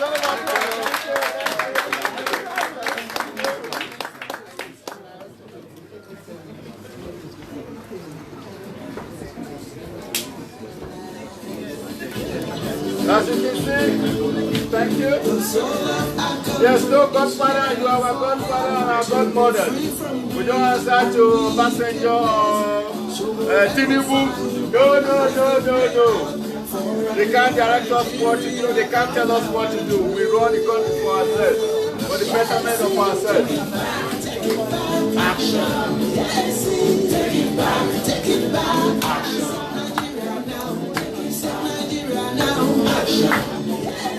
Take it back, action. Set Nigeria now. Set Nigeria now. Action. Yes. Take it back, action.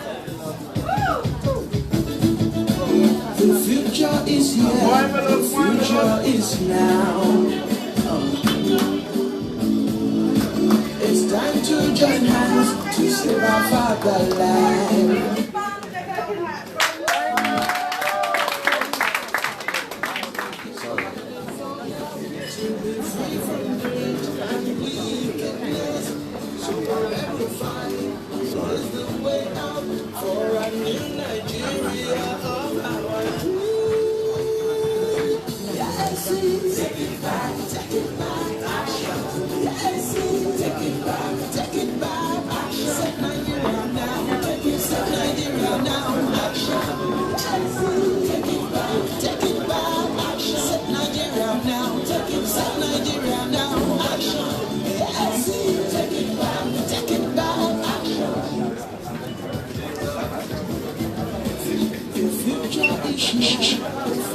Let's donate handsomely for your country.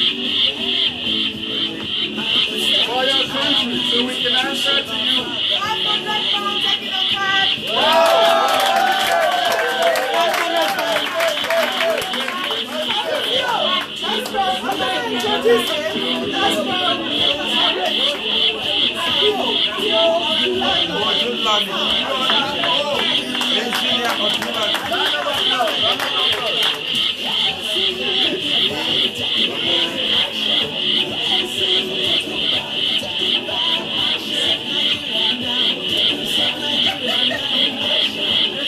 How we tend to fund our agenda. There's no godfather, there's no godfather. Don't answer to anyone. The future is here. The future is now. Let's donate handsomely. It's time to join hands to save our fatherland.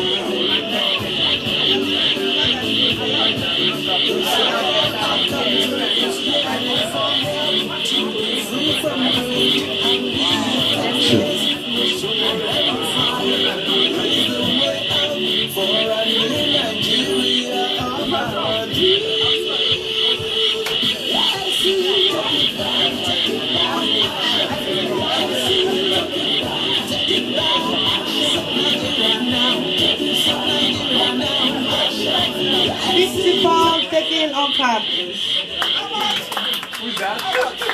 He want to be anonymous. £50 on card.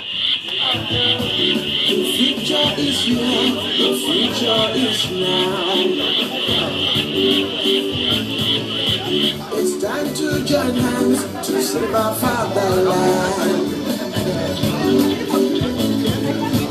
The soul of our country is yearning for help to be free from greed and wickedness. And fire is the way out for Nigeria of our dream. Yes, take it back, action.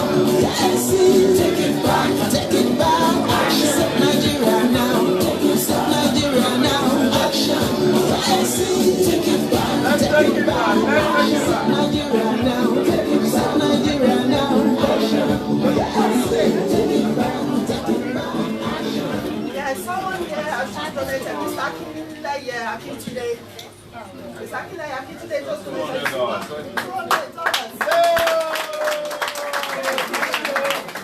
Also, our youngest member as well, he's joining there as well.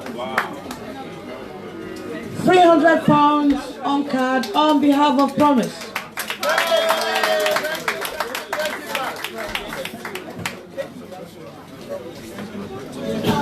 For a new Nigeria of our dreams. Let's take it back, our nation. Take it back. Let's take it back.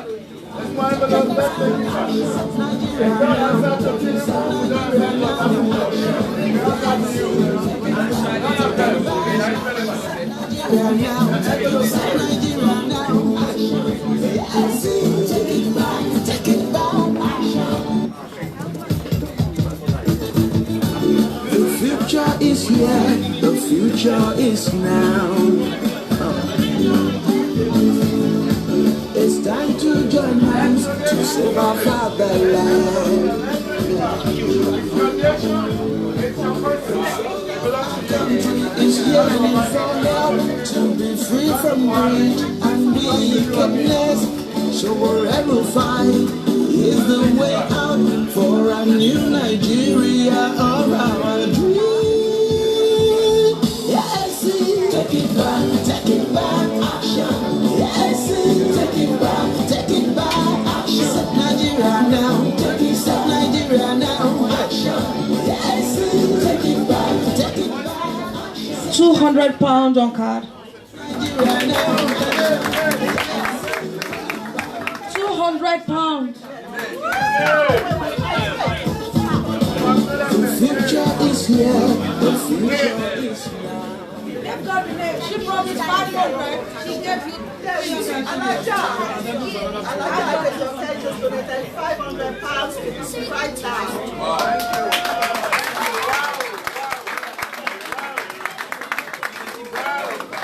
The country belongs to you, not to Tinubu. And a gift.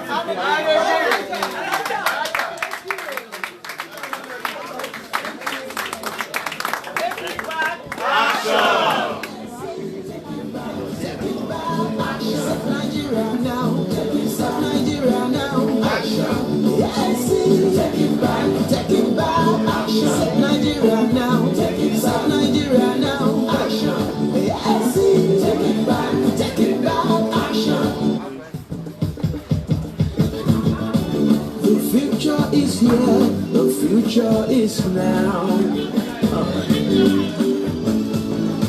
It's time to join hands to save our fatherland.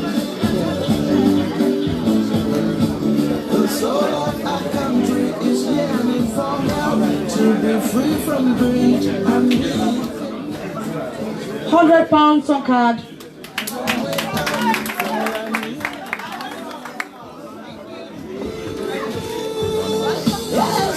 Take it back, action. Yes, take it back, action. Set Nigeria now, set Nigeria now, action. Yes, take it back, action. Set Nigeria now, set Nigeria now, action. Yes, take it back,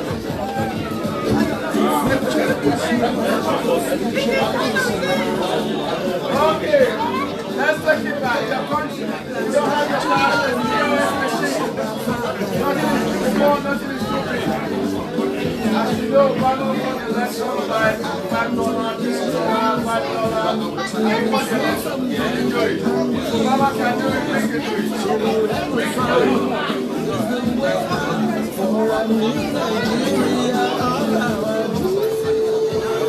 Let's take it back. It's your country. Belongs to you, belongs to me. Not to Tinubu, not to Buhari, not to Obasanjo, not to Atiku. Let's take it back.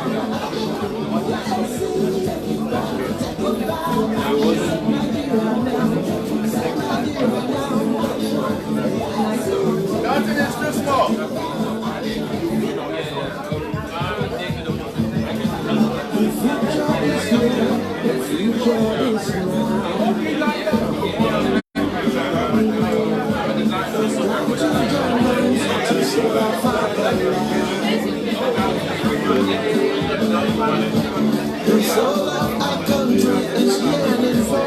£100 on card.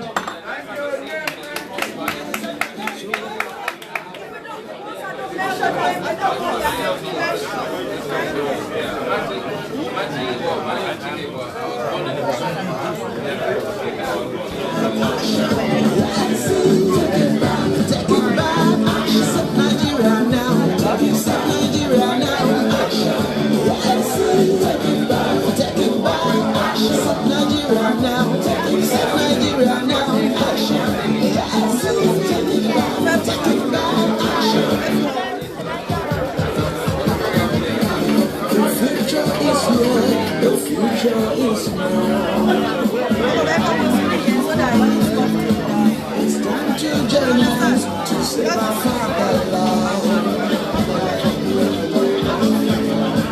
The soul of our country is yearning for help to be free from greed and wickedness. So whatever finds is the way out for a new Nigeria.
The card machine is still working.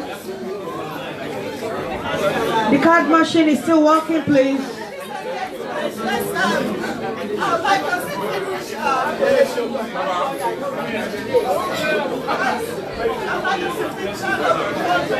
The card machine is still working, please.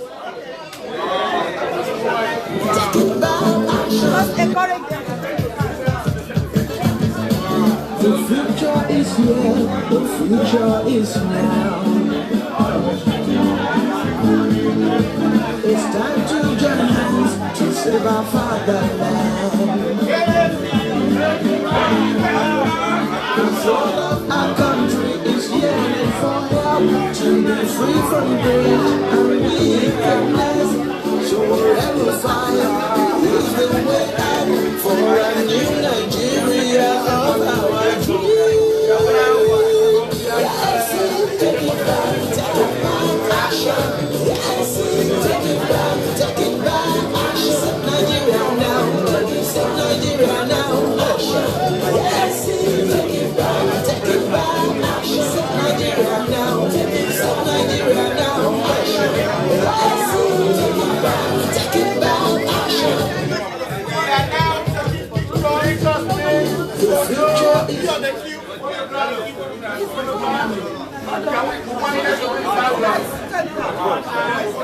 Ladies and gentlemen, we're now taking pictures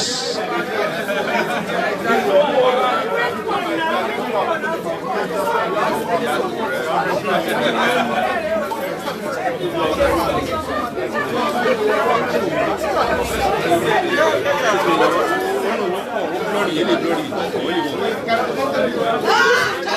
ladies and gentlemen, AC, take it back. AC, take it back. Ladies and gentlemen, there's going to be plenty of time to take photographs. I would just like us to take our seats. Ladies and gentlemen,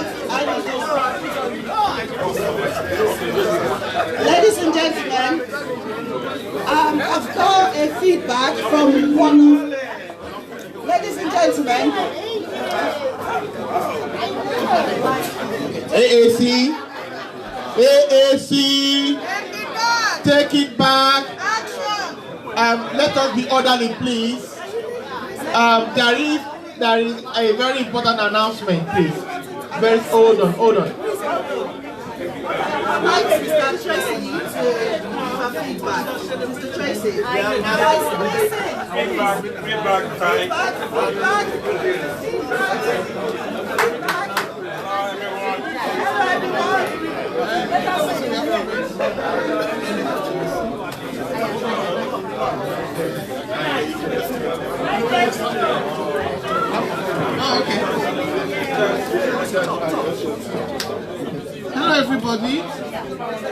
Hello, everybody. Hello, everyone. Hello. I need you to respond. Hello? Okay. How many people here have a phone? How many can you wave it? Wave your phones. How many of you are on Facebook? How many of you are on Twitter? Right, before you leave this event today, it was successful, wasn't it? Yes. We want the world to know that. We want to shake Nigeria. So, unanimously, all of us together are going to tweet about this event before we leave. Can we do that now, please? Together, and share it with your friends. Thank you. Take it back. Take it back. AC. Now, I can see that we want to take pictures with our president, Comrade Sowore, and he's eager to even take pictures with you, so he's not running away. So I would like you to please be on a line. Be on a line. Let us be orderly. Let there be a line. I can see the two IGRs there. They are in the forefront, but nobody is standing behind them. Let there be a long line, please. Comrade Cedric, please help me coordinate them from the front. Yes. We are going to use the background of the poster at the background there to take the pictures.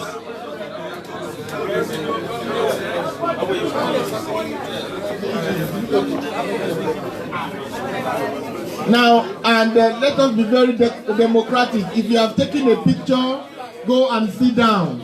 And let others take the picture, their own pictures too.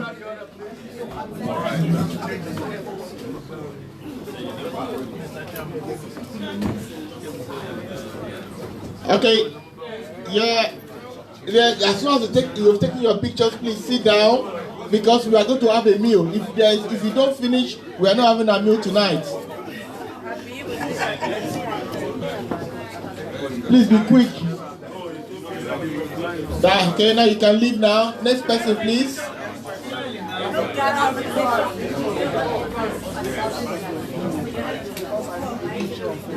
And the people are getting their phones ready, checking they've got enough space.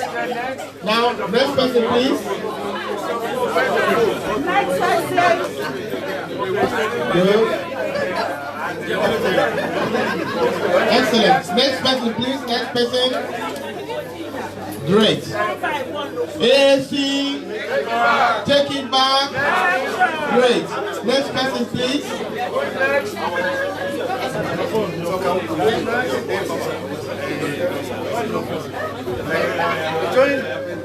Great. Okay, thank you. And thank you. Next person. I would like to say thank you to all our donors today. Your donation will not go in vain. It will not go in vain. We are taking our country back. We are taking our country back. Every pound matter. Every dollar matter. Every little help. Let it be that you have it on your record that you gave something towards a cause to retrieve your country back from the cabals, from the power brokers. Now, if you're taking your picture, Mr. Man, that is too much. You are taking too much picture. Next. But this one has like oh, that's good. That's a good cue there. That's a very nice cue. If you have taken your picture, just take a seat. Then after all this, we're going to have a meal. Okay, next please. Move the camera, please. Next.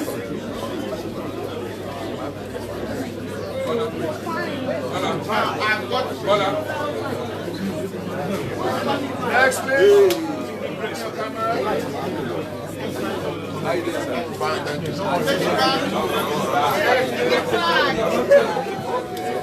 Take it back.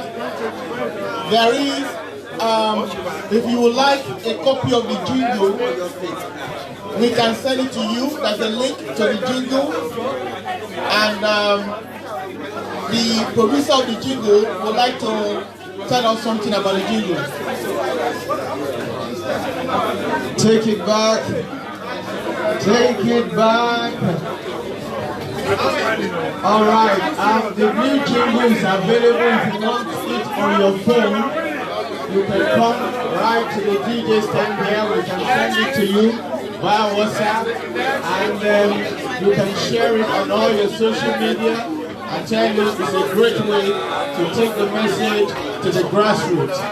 You can come to this stand, the DJ stand, for the audio copy of the music if you want, and then also a link will be available later, maybe on Take It Back platform for you to download or to send to other people to download. Thank you very much. Let the music play. Thank you.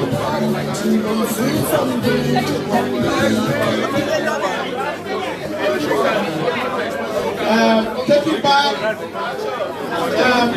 As we are taking the pictures, let us, after we are taking the picture, please go to your seat. The buffet is starting any moment from now.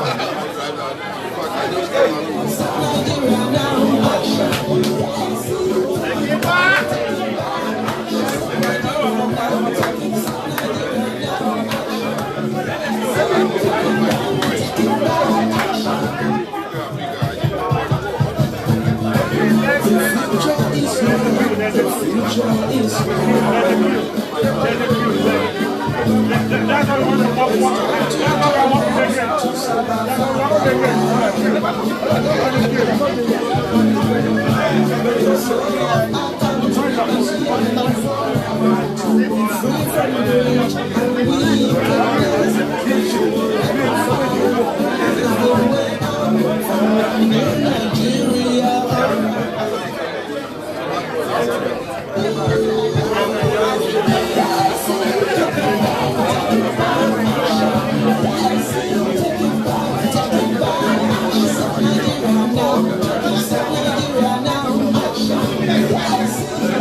Free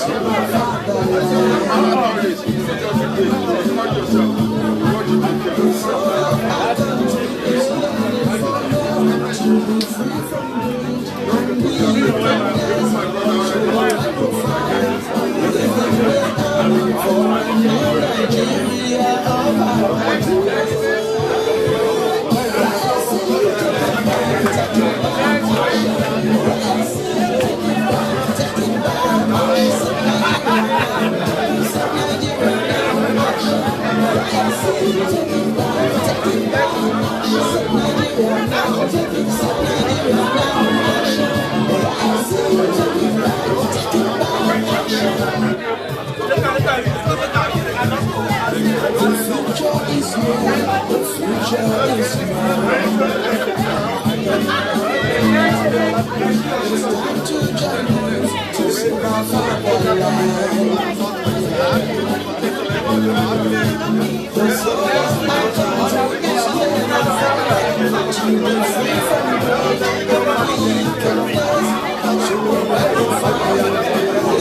Free from greed and wickedness, so wherever the way up for a new Nigeria on our dreams.